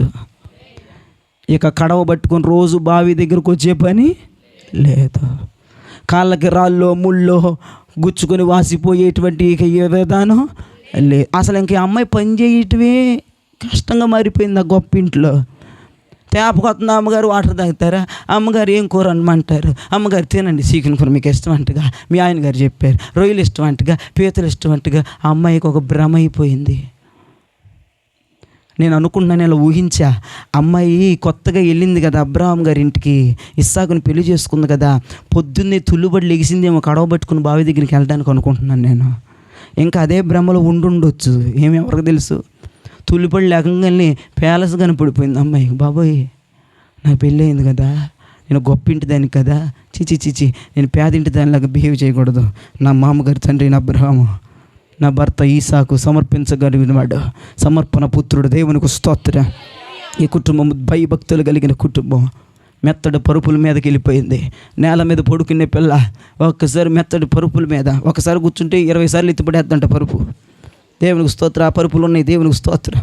జనం అందరూ ఇప్పుడు అయ్యే కొనుక్కుంటున్నారు, స్వర్గంలోకి వెళ్ళిపోతున్నారు. జాగ్రత్త, శాశ్వతమైన నిద్ర కాదు ప్రభు. ఒక్కసారి కూర్చుంటే 20 సార్లు ఎత్తిపడేద్దంట స్ప్రింగు పరుపులు. అమ్మాయి వెళ్ళిపోయి ఆ పరుపు మీద పడిపోయింది ఒకసారి. దేవునికి స్తోత్రం. ఎవరికో ఉందంట, అయ్యగారు చెప్తున్నారు, వంశీ వాళ్ళ చెల్లెలు గారికి ఉందంట. దేవుడు ఆశీర్వదించాడు. స్తోత్రం చెప్పండి గట్టిగా. ఏది ఏమైనప్పటికీ కూడా అమ్మాయి చరిత్ర మారిపోయింది, స్థితిగతులు మారిపోయినాయి. మట్టి నేలలో నడిచేది ఇంద్ర భవనములో నడవటం ప్రారంభించింది. ఒకటే చెప్తున్నానండి, దేవుని వాక్యాన్ని నమ్ముదామండి, ఎవడి మాట నమ్మొద్దు. నేను దేవుని వాక్యం నమ్మే మా బతుకులు ఇలాగా దీవెనకరంగా అనేక మందికి మాదిరికరంగా బ్రతికిపోయినాయి. మనుషుల మాట వినుంటే, వాళ్ళ ఆలోచనలు తీసుకొని ఉంటే, వాళ్ళ మాటలు విని వాళ్ళు వెంబడించుంటే ఈ రోజున మా స్థితి, ఈ రోజున మా పొజిషన్ ఇక్కడ ఉండేది కాదు. నలుగురితో చెప్పించుకునేటువంటి స్టేజ్లో ఉండేవాళ్ళము, నలుగురితో తిట్టించుకునేటువంటి స్టేజ్లో ఉండేవాళ్ళము, నలుగురు సహాయం కోరుకునేటువంటి స్టేజ్లో ఉండేవాళ్ళం అనిపించింది నాకు. కానీ దేవుని నిర్ణయం తీసుకోవటం, ఈ చిన్న వయసులో దేవుని ఆలోచన తీసుకోవటం మా కుటుంబానికి శ్రేయస్కరంగా మారిపోయింది. ఎంతోమంది ఎన్నో మాటలు అన్నారు మేము ఓడ కట్టుకుంటుంటే, నిలబడగలరా నిలబడలేడా ఇప్పటికీ వస్తున్నాయి. కానీ మనుషుల మాటలు మేము పట్టించుకోవట్లేదు. మేము కేవలము దేవునికి అప్పగించుకొని ఆయన స్వరాన్ని వింటూ పరిశుద్ధాత్మను వెంబడిస్తూ ఉన్నాం. అందుకే మా జీవితాల్లో దేవుడు ఇటువంటి అరుణోదయ కార్యాలు చేసుకుంటూ వస్తున్నారు. దేవునికి స్తోత్రం కలుగునగాక. నీ ముందు నిలబడి మాట్లాడుతున్న వ్యక్తి గొప్పవాడేమి కాదు, ధనికులమేమి కాదు, పేరు ప్రఖ్యాతులు కలిగిన వారము కాదు. ఒక నీచమైనటువంటి కుటుంబంలో, ఒక భయంకరమైనటువంటి కుటుంబంలో పుట్టినటువంటి వ్యక్తిని నిజంగా మా పరిస్థితుల్లో ఎలా ఉండేవంటే, నలుగురు చూసి చేదరించుకునేటట్లుగా, నలుగురు మా మీద జాలిపడేటట్లుగా, అయ్యో పాపమని ఒకరి దయను పొందుకునేటట్లుగా ఉండే ఒక రోజున మా జీవితాలు ఎప్పుడైతే దేవుని వైపు చూసామో, ఎప్పుడైతే దేవుడు నన్ను దర్శించాడో, 2014లో దేవుడు నన్ను దర్శించారు. 2014లో దేవుని ఆత్మ నా మీదకు దిగి వచ్చింది. 2014లో నిజమైన దేవుడు ఎవరో గ్రహించాం. మేము అన్యులుగా ఉన్నాము గతంలో. నా దేవుడు నిజమైన దేవుడు ఎవరో, నిజమైన వారసుడు ఎవడో, నిజమైనటువంటి దేవుడు పాపములను క్షమించేవారు ఎవరో మా కళ్ళు తెరిపించాడు. నన్ను దర్శించాడు, నన్ను బలపరిచాడు. నా ద్వారా కుటుంబం అంతా సేఫ్ జోన్లో ఉంది ఈరోజు. దేవునికి స్తోత్రం కలుగునగా. నేను అదే చెప్తున్నాను. ఈ వాక్యం వినిన తర్వాత కూడా నువ్వు మనుషుల మాయో ప్రయోజనాల చేత పడిపోతే ఇక నేను ఎవ్వడూ కాపాడలేడు. మనుషుల మాటలు వినుకుంటా, ఇంకా నీకు నచ్చిన వాళ్ళ మాటలు వినుకుంటా, నువ్వు ప్రేమించే వాళ్ళ మాటలు వినుకుంటా ఉంటే ఇంకా జీవితం దిగంతముల వరకు వెళ్ళిపోద్ది తప్ప బాగుపడవమ్మా. చాలా నష్టపోయావు. ఇప్పటికే ఆరోగ్యం నష్టపోయిందా? ఆర్థికంగా నష్టపోయావా? భౌతికంగా, ఆత్మీయంగా, ఆధ్యాత్మికంగా నష్టపోయావా? ఇక ఈ నష్టం నీకు చాలదు అనిపించట్లేదా? ఇది ఇంకా చాలే అని చిరాకు నీకు రావట్లేదా? ఇంకా ఎందుకు దేవుని మాటకి ఇంకా ఒమ్ము చూపిస్తూ ఉన్నావు? దేవుని మాటకి ఇంకా ఎందుకు వీపును చూపిస్తూ ఉన్నావు? దేవుని మాటకి ఎందుకు ఇంకా విముఖుడివై బ్రతుకుతున్నావు? ఎదుగో 2 చేతులు జోడించి నేను మీకు నమస్కారం చేసి చెప్తున్నాను, నా మాట వినండి. ఈ రోజైనా దేవుని మాటకి లోబడండి. ఈ రోజైనా ఆయనకి మీరు అప్పగించుకోండి. నేను మళ్ళా చెప్తున్నాను, దేవుని మాట వింటే నిందలు వస్తాయి, దేవునికి అప్పగించుకుంటే అవమానాలు వస్తాయి. వచ్చినా పర్లేదు, ముందుకెళ్ళిపో. భయంకరమైన మాటలు నువ్వు, నీ భర్త, నీ పిల్లలు వింటున్నా పర్లేదు, ముందుకెళ్ళిపో. నీ కొరకు దేవుడు ఉన్నతమైన ఆశీర్వాదాన్ని దాచుంచాడు. నీ కొరకు దేవుడు దివ్య సుందరమైన దేవుడు, 10,000లో అతి సుందరుడు, ధవలవర్ణుడు, రత్నవర్ణుడు నీ కొరకు ఒక ఉన్నతమైన బహుమానాన్ని దాచాడు. ఆ బహుమానాన్ని నూతన సంవత్సరంలో విప్పబోతా ఉన్నాడు. నోవా కుటుంబం అంతా దేవుని మాటకు లోబడినట్లుగా లోబడదాం, అప్పగించుకుందాం, శిరస్సు తల వంచుదాం. రిబ్కా చిన్నది ఆ పరిశుద్ధాత్ముడిని వెంబడించినట్లుగా ఆయన వెంబడిద్దాం. మన చరిత్రలు తిరగరాసేస్తాడు దేవుడికి. అంతే. ఇప్పుడు ఇలా ఉన్నావు, రేపటి రోజున నిన్ను తలెత్తి చూస్తారు నీ శత్రువులు. థూ అన్నోళ్ళు నీ పిల్లల గురించి వీధుల్లో గొప్ప సాక్ష్యాలు వినబడబోతున్నాయి. ఏమండి, దేవుని మాట వినండి, దేవునికి లోబడిపోండి. ఇంకొక ఫ్యామిలీ చూద్దాం, త్వరగా ఇంకో కుటుంబాన్ని చూద్దాం, ఇంకొక వ్యక్తిని చూద్దాం. 1 సమూయేలు రాసిన పత్రిక 1 సమూయేలు 18వ అధ్యాయం, 1 సమూయేలు గ్రంథం 18వ అధ్యాయము 14-15 వచనాలు చదివి పెట్టండి. మరియు దావీదు సమస్త విషయములలో సుబుద్ధి కలిగి ప్రవర్తింపగా యెహోవా అతనికి తోడుగా నుండెను. దావీదు మిగులు సుబుద్ధి గలవాడై ప్రవర్తించుట సౌలు చూచి మరి అధికముగా అతనికి భయపడెను. దేవునికి మహిమ కలుగును గాక. ఎంత మంచి మాట. భక్తులారా, మీ తలలు ఎత్తి నా వైపు చూడుడి, మీకు ఆశీర్వాదం వచ్చును. చదివేస్తున్నారు, ఇంటి దగ్గర చదువురు అంతా ఇక్కడే మా ముందే. అమ్మో చదివేస్తున్నామో బాగా అనుకుంటావని. ఇంటి దగ్గర చదువు, ఇంటి దగ్గర అసలు చదువు దులుపుకొని తీసుకొచ్చేస్తాం ప్రార్థనకి. నాకు తెలుసు, చదివే వాళ్ళకి తలదించబాకండి, చదువుతూ వైపొంగలు నా వైపు చూడాలి. దేవునికి స్తోత్రం చెప్పండి. దావీదు సుబుద్ధి కలిగి ఉన్నాడు, మంచి స్వభావం. ఎక్కడికి పోయినా, ఏ పని చేసినా, సౌలు ఎక్కడికి దావీదును పంపినా సుబుద్ధి కలిగి ఉన్నాడు గనుక దేవుడు దావీదుకు తోడై ఉన్నాడు. దేవుడు దావీదుకు తోడై ఉండటం చూసి సౌలు భయపడిన. అమ్మో, దావీదు గడ గొల్యాతును చంపినవాడు, దావీదు సింహములను ఎలుగుబంటులను చీల్చినవాడు, నన్ను ఎక్కడ చంపేస్తాడు అని భయపడలా. నోట్ చేసుకోండి ఈ మాట హృదయంలో. సౌలుకి ఎందుకు భయం కలిగింది? దావీదు గొలియాతును కొట్టి చంపాడన్న భయం కాదు, దావీదు సింహములను ఎలుగుబంటులను చీల్చివేశాడన్న భయం కాదు. దావీదు సుబుద్ధి కలిగి ఉన్నాడు, అందును బట్టి దేవుడు దావీదుకు తోడై ఉన్నాడు, అందును బట్టి సౌలు వణికిపోతా ఉన్నాడు. అది మ్యాటర్. ఏదో గొలియాతుని చంపేశాడు, సౌలుని ఎప్పుడు చంపేస్తాడు గజగజ ఉనికిలేడు. ఏదో సింహాలని ఎలుకబంటలు చీల్చిపడేశాడు, నన్ను కూడా ఎప్పుడు చీల్చిపడేస్తాడు బాబోయ్ జాగ్రత్త గిడితో మాట్లాడనే లేదు. అక్కడ క్లియర్గా వాక్యం సెలవిస్తుంది, దావీదు సుబుద్ధి కలిగి ఉండటం ద్వారా దావీదుకు దేవుడు తోడై ఉన్నాడు. దావీదు మంచితనము, దావీదు యొక్క సౌభాగ్యము, దావీదు యొక్క ప్రవర్తన, దావీదు యొక్క వైఖరి చాలా మంచిగా ఉంది. అందుకే దేవుడు దావీదుకు తోడుగా ఉన్నాడు. దేవునికి స్తోత్రం కలుగునుగాక. అది చూసి సౌలుకి వెన్నులో వణుకు పుట్టిందండి. ఈ రోజున నిన్ను చూసి శత్రువులు భయపడాలి, నిన్ను చూసి శత్రువులు భయపడాలి, నిన్ను చూసి అపవాది భయపడాలి. బాబోయ్ అక్కడ ఏదో తిరుగుతుంది, పాస్టర్ గారండి, పాస్టర్ గారండి. నువ్వు భయపడతావు ఏంటి? ఎవరు నువ్వెవరో చెప్పు. ఇప్పుడు ఎవరు? పిల్లవా? బాగా చెబుతున్నావు దేవుని బిడ్డలు అని. చిన్న మువ్వ శబ్దం అయితే గుండె ఆగిపోతుంది నీకు. దేవునికి స్తోత్రం. మీరందరూ ఆ భక్తులు కాదా? ఆ భక్తులే మీరందరూను. మువ్వ శబ్దం చాలు ఒక్కొక్కడికి. ప్రార్థన ఇంకొంచెం గట్టిగా పెరిగిపోతే శ్రద్ధ చే ప్రభువా, కరుణించయ్యా, కృపయ్యా. ఆ పిల్లలు అవుతుంది చూడు, అమ్మాయి అట్ట, అమ్మాయి ఆ బాప్తే కాబట్టి నవ్వుతుంది. ఏం చేయాలి? దేవునికి స్తోత్రం. గజ్జల శబ్దం వచ్చిందని ప్రార్థన మానేసి పడుకుందంట పిల్ల. అట్టుంటుంది వ్యవహారాలు. ఏంటో పాస్టర్ గారు అని మీరు ప్రార్థన చేయమని ప్రార్థన చేసినట్టు ఇట్లా అనిపిస్తుంది. అది ప్రార్థన మానేసిన అయ్య గారు. జ్ఞాపకం చేసుకుని ప్రియవిజనమా, నిన్ను చూసి శత్రువుకి వెనులో వణుకు పుట్టాలి. దేవునికి స్తోత్రం. ఎప్పుడు వణుకు పుట్టిద్ది? పెద్ద సిలువలు వేసేస్తాను పైనుంచి కిందకి. ఎబ్బే భయపడ్డాడు. అవన్నీ సిలువలన్నీ వేసుకో, వాళ్ళు గుమ్మాలకి వేసేస్తారు, డోర్లకి డోర్లకు కూడా వేసేస్తుంది ఒక ఆమె. ఒకరోజు నన్ను ఏమంటుందంటే ఒక ఆమె, అయ్యా బాత్రూమ్ డోర్లకు కూడా పెద్ద సిలువ వేసాయి అయ్యా. మరి ఏం చేద్దాం? వేయకపోతే మళ్ళీ చర్చికి రారు కదండి, నా మాట వినరు కదా, మమ్మల్ని చంపుకు తింటారు కదా కొంతమంది భక్తులు. వారి కొరకైనా మరి అది ఏదో ఒకటి చెయ్యాలి కనుక పెద్ద సిలువ వేసేసి ఏదో చిన్న జలక్కి చేసి వచ్చేస్తాం ఇక అంతే. దేవునికి స్తోత్రం. అమ్మా నువ్వు ప్రార్థన చేసుకో, సిలువలు వేసుకున్నంత మాత్రం ఏం కాదు. దుష్టుడు ధైర్యంగా వస్తాడు. నువ్వు 16 కాదు 16,000 16 లక్షలు 16 కోట్లు సిలువలు వేసినా వాడు నీ నట్టింట విలేతాండవాడతాడు.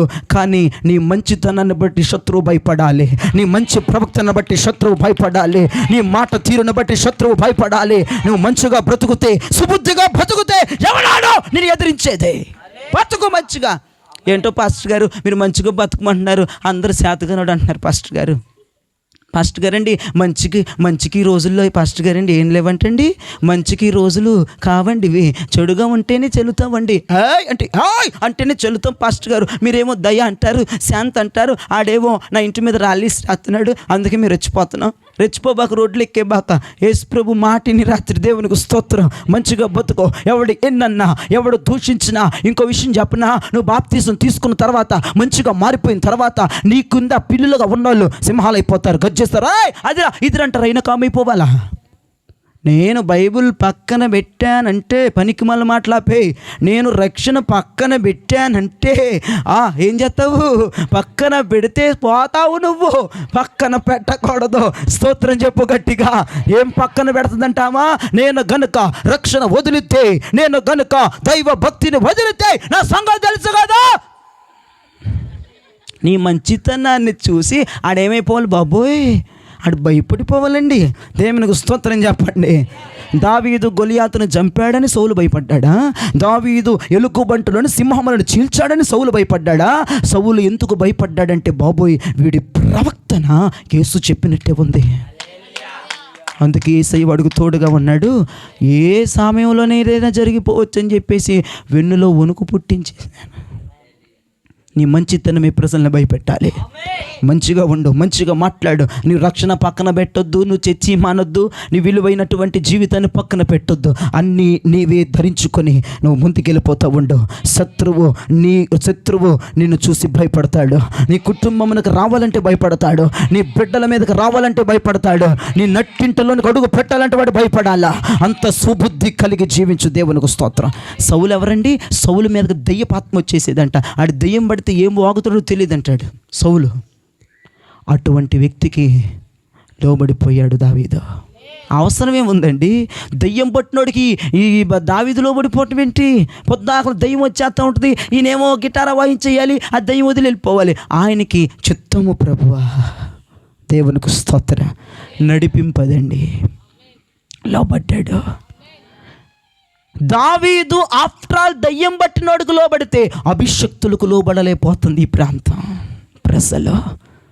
అభిషక్తులకు లోబడాలా, పరిశుద్ధులకు లోబడాలా, నీతిమంతులకు లోబడాలా, అపోస్తుల బోధన ప్రకటిస్తున్న దైవజనులకు లోబడిపోవాలా. ఒక వ్యక్తి నడిపింపునకు లోబడిపోయాడు. దేవునికి స్తోత్రం కలిగిన గాక. అంత సుబుద్ధి కలిగి ప్రవర్తిస్తున్న వ్యక్తి సౌలుకు లోబడిపోయాడు. సౌలు ఆయుధాలు మోసాడండి. అవసరం ఏంటి? దేవుడని యెహోవానే దావీదుకి, నిద్రపోతున్నాడు స్తోత్రం చెప్పండి గట్టిగా. లేక ఇప్పుడు దాకా పడుకున్నావు, ఎంత వాక్యం చెప్తుంటే దేవునికి స్తోత్రం, చేతులెత్తి గట్టిగా స్తోత్రం చెప్పండి. నిద్రపోతున్నావా? ఇదే దొరికింది వేదికలు కొంతమంది భక్తులకి. దేవునికి స్తోత్రం.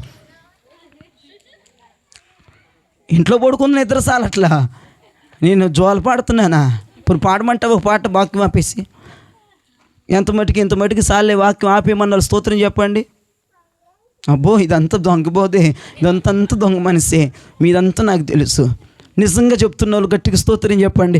చెప్పులయ్యా చెప్పు, మా మంచిగా చెప్తున్నావు కన్న వాళ్ళు గట్టిగా స్తోత్రం చెప్పాలి. దేవునికి స్తోత్రం. ఆయన రాజు పొజిషన్లో ఉన్నాడంతే, లోబడాలి అని చెప్పేసి దావీదు లోబడ్డాడు. ఆయుధాలు మోసాడు, అప్పగించుకున్నాడు సౌలుకి. ఒక దెయ్యం పట్టినోడికి లోబడిపోయాడండి దావీదు.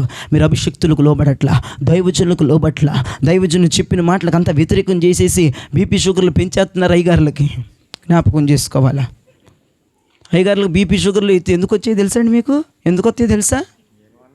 అది మరి అయ్యగారు చక్కగా మీ వల్లే చెప్పింది చేయరు. మాకేం రెచ్చగొట్టేస్తారు మమ్మల్ని. ఏదన్నంటే అమ్మో బాబాయ్ మా అయ్యగారికి ఎంత కోపమండి, యేసుప్రభు అయితే చెప్పాడండి. ఒక నన్ను ఎంత కోపమండి, చిన్నోడికి నేను ఎంత కోపమనండి. పద్దాకలు శాంతం మా వల్ల కాదండి.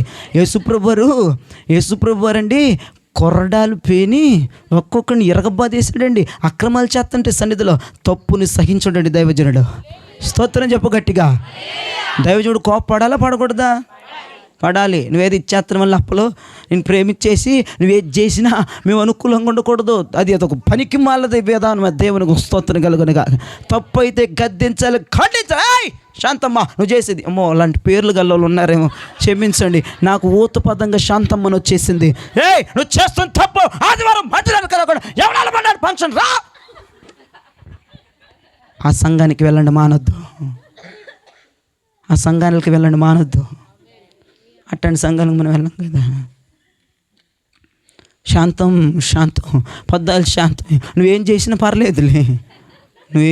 పర్లేదు, అది మంచిది కాదు. నిన్ను గద్దించాలి, ఖండించాలి, సరిచేయాలి. నిన్ను ఒక పెండ్లి కుమార్తెగా రెడీ చేసి పెండ్లి భర్త పక్కన నిన్ను నిలవబెట్టాలి. స్తోత్రం చెప్పండి.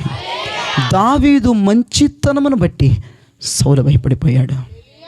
మళ్ళీ చెప్తున్నా, నల్లతాళ్ళు కట్టేసుకుంటా బోధగడు భయపడ్డావు. బొమ్ జుమ్ అనే మంత్రాలు కూడా భయపడ్డావు. నేను చెప్తున్నాను, మీరు ఏదో నవ్వుతున్నారు కానీ ఇవన్నీ నగ్న సత్యాలు. స్తోత్రం చెప్పండి గట్టిగా. మరి ఈ బోధలు ఇష్టపడవండి భక్తులకి, ఈ బోధలు భక్తులకి ఇష్టపడవండి. ఒకటి, నీ మంచితనాన్ని బట్టి వాడు భయపడాలి. ఏదో తెచ్చేసి అరద కట్టేసి నల్లది కట్టేసి 5-6 సార్లు తిరిగేసి కింద దొర్లేసి కింద పాకేసి కింద దేవేసి భయపడ్డాడు. చాలామంది జీవితాలు నేను చూశాను. చాలామంది ఏవేవో శకునాలు మంత్రాలు ఏవేవో సంప్రదించిన తర్వాత ఇంకా శోధన పెరిగిపోయింది. ఇంకా బలహీనతలు పెరిగిపోయినాయి, ఇంకా సూటిపోటి విధానాలు పెరిగిపోయినాయి. నేను అంటున్నాను, మంచితనముగా బ్రతకలేక వారికి వీరికి లోబడిపోతున్న ఓ సంగమా, మంచితనంగా బ్రతకండి, మంచిగా బ్రతకండి, సుబుద్ధి కలిగి బ్రతకండి. నువ్వేమి నీ శరీరాన్ని కట్టకుండా, నీ ఇంటికి ఏది కట్టకుండా, ఏ జిమిక్కులు ఏ మిమిక్రీలు జరగకుండా నీ ఫ్యామిలీలో అపోది భయపడిపోతాడు. ఇలా చేసి చూడు, నీ మంచితనమే వాడిలో వెన్నులో వణుకు పుట్టించేస్తుంది. అప్పగించుకో. దావీదు దేవునికి అప్పగించుకున్నాడు, మంచిగా బ్రతికాడు. ప్రవక్తనలో, అతని స్వభావములో, అతని బుద్ధిలో మంచితనమును కలిగి ఉన్నాడు.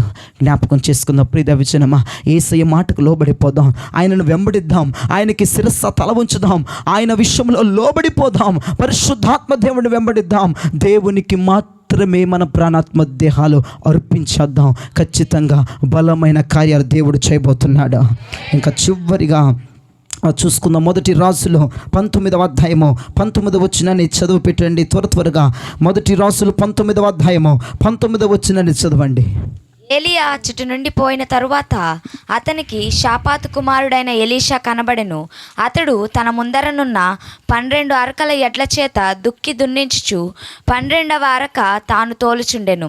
ఏలియా అతని చేరబోయి తన దుప్పటి అతని మీద వేయగా అతడు ఎడ్లను విడిచి ఏలియా వెంట పరుగెత్తి, నేను పోయి నా తల్లిదండ్రులను ముద్దు పెట్టుకొని తిరిగి వచ్చి నేను వెంబడించదనని చెప్పి అతనిని సెలవడగగా, అతడు పోయి రమ్ము, నా వలన నీకు నిర్బంధము లేదని చెప్పెను. దేవునికి చేతులెత్తి స్తోత్రం చెప్పి మీ ముఖమని ఎత్తి నా వైపు చూడండి. ఇక్కడ ఏలియా ఎలీషాలు ఇద్దరు కనపడుతున్నారు. ఏలియా గారు వెళ్ళారు, ఒక పొలము, ఒక ఎన్నో ఎకరాల పొలములో ఎలీషా గారు పనిచేస్తూ ఉన్నారు. 11 అరకలు వేరే వారు దున్నుతుంటే 12వ అరక ఇతనెక్కి దున్నుతున్నాడు. అంటే ఎంత ఆస్తి పరులో ఒకసారి జ్ఞాపకం చేసుకోండి. వాళ్ళకి ఎన్ని ఎకరాలని జ్ఞాపకం చేసుకోండి. వాళ్ళకి 12 అరకలు ఉన్నాయి. 11 అరకలు కూలివారు ఎక్కి దున్నుతుంటే 12వ అరక మనోడు ఎక్కి దున్నుతూ ఉన్నాడు. అయితే మీరు జ్ఞాపకం చేసుకోవాలి, ఏలియా గారు వచ్చారు, అతని మీద ఉన్న దుప్పటి ఎలీషా మీద వేసేసాడు. అతడు పని చేసుకుంటూ ఉంటే ఇతని మీద ఉన్న దుప్పటి అతని మీద వేసాడు. సలిపుడుతుందని వేసాడా? వణికిపోతున్నాడు నేసాడా? మంచుకు గజగజ వణుకుతున్నాడు నేసాడా? అయితే ఏలియాకు అర్థమైపోయింది, అయ్యా నీ దుప్పటి నా మీద వేసావంటే వీటన్నిటిని వదిలి నేను వెంబడించాలన్న విషయం నాకు అర్థమైపోయింది. నా తల్లిదండ్రుల ముద్దు పెట్టుకొని ఈ ఎడ్లను వధించి ఊరు మొత్తానికి భోజనాలు పెట్టి నేను నిన్ను వెంబడిస్తానని మాట ఇచ్చాడు. గట్టిగా చప్పుడు కొట్టండి దేవుని నామములో. నేను ఇంటికి వెళతాను, దైవజనుడా, నా తల్లిదండ్రులు చివరి చూపు చూసుకుంటా, ముద్దు పెట్టుకుంటా. నాకున్నది చూసావా, నేను ఏ పని ద్వారా లాభం పొందుతున్నానో, ఈ పని చేస్తే నేను 10 రూపాయలు సంపాదిస్తాను, ఈ పని విషయంలో ఎరకలను చీల్చి ఎడ్లను వధించి ఊరి మొత్తానికి భోజనం పెట్టేసి నా ఉపాధిని కూడా త్యాగం చేసేసి నీ వెంట వచ్చేస్తానన్నాడు. మళ్ళీ చెప్తున్నాను వినండి, ఎలీషా ఆస్తిపరులు అతని కుటుంబం. దేవునికి స్తోత్ర. చాలా గొప్పింటి వాడు ఎలీషా, పెద్ద ఆస్తిపరుడు ఎలీషా. అటువంటి ఎలీషా ఏం చేస్తాడో తెలుసా? అతని పనిని త్యాగం చేసేసాడు. మరలా ఏలియా గారితో వెళ్ళిన తర్వాత ఏలియా గారికి ఎలీషా గారికి గొడవ అయితే మరలా వచ్చి ఆ పని చేసుకోవటానికి పని లేకుండా చేసేసుకున్నాడు మనోడు. వినండి ప్రియ విజనమా, ఆయనకి మళ్ళీ ఏదన్నా చిన్న తిరకాశ అయితే, నువ్వేంటి బాబు చెప్పేవులే కానీ అప్పుడు దుప్పటేసావు, పిలిచేసావు, ఇప్పుడు ఇట్ట మాట్లాడుతున్నావు, నేను వెళ్ళిపోతాను, నేను అక్కడికి పోతే 10 రూపాయలు సంపాదించుకుంటా, నీ దయా దాక్షిణ్యాలు చెంది బతకలేను అంటానికి లేకుండా తన పనినే సమర్పించేసుకున్నాడు. దేవునికి స్తోత్రం. ఎడ్లు లేవు, అరక లేదు, ఏమీ లేదు, అరకలను చీల్చాడు, ఎడ్లను వధించాడు, అందరికి భోజనం పెట్టేశాడు. ఏలియాకి ఎలీషాకు ఒకవేళ గొడవ జరిగినా ఎలీషా గారు ఆయన పాదాల దగ్గరే పడి సావాలి కానీ వెనకొచ్చి పని చేసుకునే దాఖలా లేకుండా చేసేసుకున్నాడుగా మనోడు. వినండి ప్రియ విజనమా, వెంబడిస్తే అలా వెంబడించాలి, వెంబడిస్తే అలా వెంబడించాలి. మీరు మీ సంఘాల్లో పరిచర్య కొంతమంది చేసి ఉండొచ్చు, కొంతమంది చేస్తూ ఉండొచ్చు, దైవజనుల క్రింద ఉంటా ఉండొచ్చు. మీరు జ్ఞాపకం చేసుకోండి, ఒకవేళ దేవుని పరిచర్యకి సమర్పించుకున్న బిడ్డలైతే మరలా లోకం వైపు చూడనంతగా వధించేసుకోవాలి, ప్రతి స్వభావాలు వధించేసుకోవాలి, ప్రతి పనులను సమర్పించేసుకోవాలి. ఇక దేవుడు తప్ప నాకు ఏది ఎక్కువ కాదు అని మొత్తం సమర్పించుకోవాలి. జ్ఞాపకం చేసుకోండి. నేను సేవలోనికి వచ్చేసాను. 2014 నుంచి నేను సేవ చేస్తూ ఉన్నాను. ఇప్పటికీ 10 సంవత్సరాలు పైబడవుతూ ఉంది. 2014 నుంచి సేవ చేస్తున్నానే కానీ చదువుకుంటా సేవ చేస్తున్నాను. అయితే ప్రభు అన్నారు సంపూర్ణ సేవా జీవితంలోకి వచ్చేయమన్నాడు. నా డిగ్రీ 2nd ఇయర్లో రిజైన్ అంటే డిస్కంటిన్యూడ్ చేసేసాను. డిగ్రీ మధ్యలోనే ఆపిపడేసి వచ్చేసాను నేను సేవలోకి. స్నేహితులను వదిలేశాను, సంతోషాలు వదిలేశాను, ఆనందాలు వదిలేశాను, ఆప్యాయతలు వదిలేశాను, అనురాగాలు వదిలేశాను. మరలా వాటి జోలికి పోకుండా నా ఆశలు, నా బంధాలు చంపివేసుకున్నాను. ఒకవేళ లోకములోనికి రావాలనిపిస్తే, ఒకవేళ స్నేహితులతో కలవాలనిపిస్తే, ఒకవేళ ఆ చదువు చదవాలనిపిస్తే అసలు ఇక ఎట్టి పరిస్థితుల్లో అవకాశం లేనట్లుగా నన్ను నేను పూర్తిగా దేవునికి సజీవ యాగముగా అర్పించుకున్నాను. దేవునికి స్తోత్రం. మరలా వెళ్ళటానికి సోర్స్ లేకుండా సస్తేక దేవుళ్ళని సావాలి అంతే, వెనక్కి తిరిగి వెళ్ళటానికి లేదు. మళ్ళా నన్ను చేర్చుకునేవాడు ఎవడు లేడు వెనక. దేవునికి స్తోత్రం. అలా ఉండాలి జీవితం. అప్పగించుకుంటే, అర్పించుకుంటే వెనక్కి తిరగని వ్యక్తులుగా, వెనక్కి చూడని వ్యక్తులుగా, వదిలేసిన వాటితో మరలా జల్సాలు చేయని వ్యక్తులుగా మొత్తమును సంహరించి, మొత్తమును వధించే లోకములో ఏది నీదంటూ లేకుండా చేసుకొని ఆయన వెంబడించాలి. స్తోత్రం చెప్పండి. మరి వెంబడిస్తే ఇక ముగించేస్తున్నాను. వెంబడిస్తే ఎలీషాకి ఏ ఆశీర్వాదం వచ్చింది చూడండి ఒకసారి.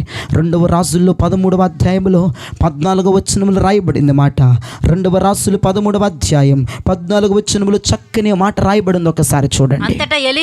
అంతటా ఎలీషా మరణకరమైన రోగము చేత పీడింపబడుతూ ఉండగా ఇశ్రాయేలు రాజైన యెహోయాషు అతని యొద్దకు వచ్చి అతని చూచి కన్నీరు విడుచుచు నా తండ్రి ఇశ్రాయేలు వారికి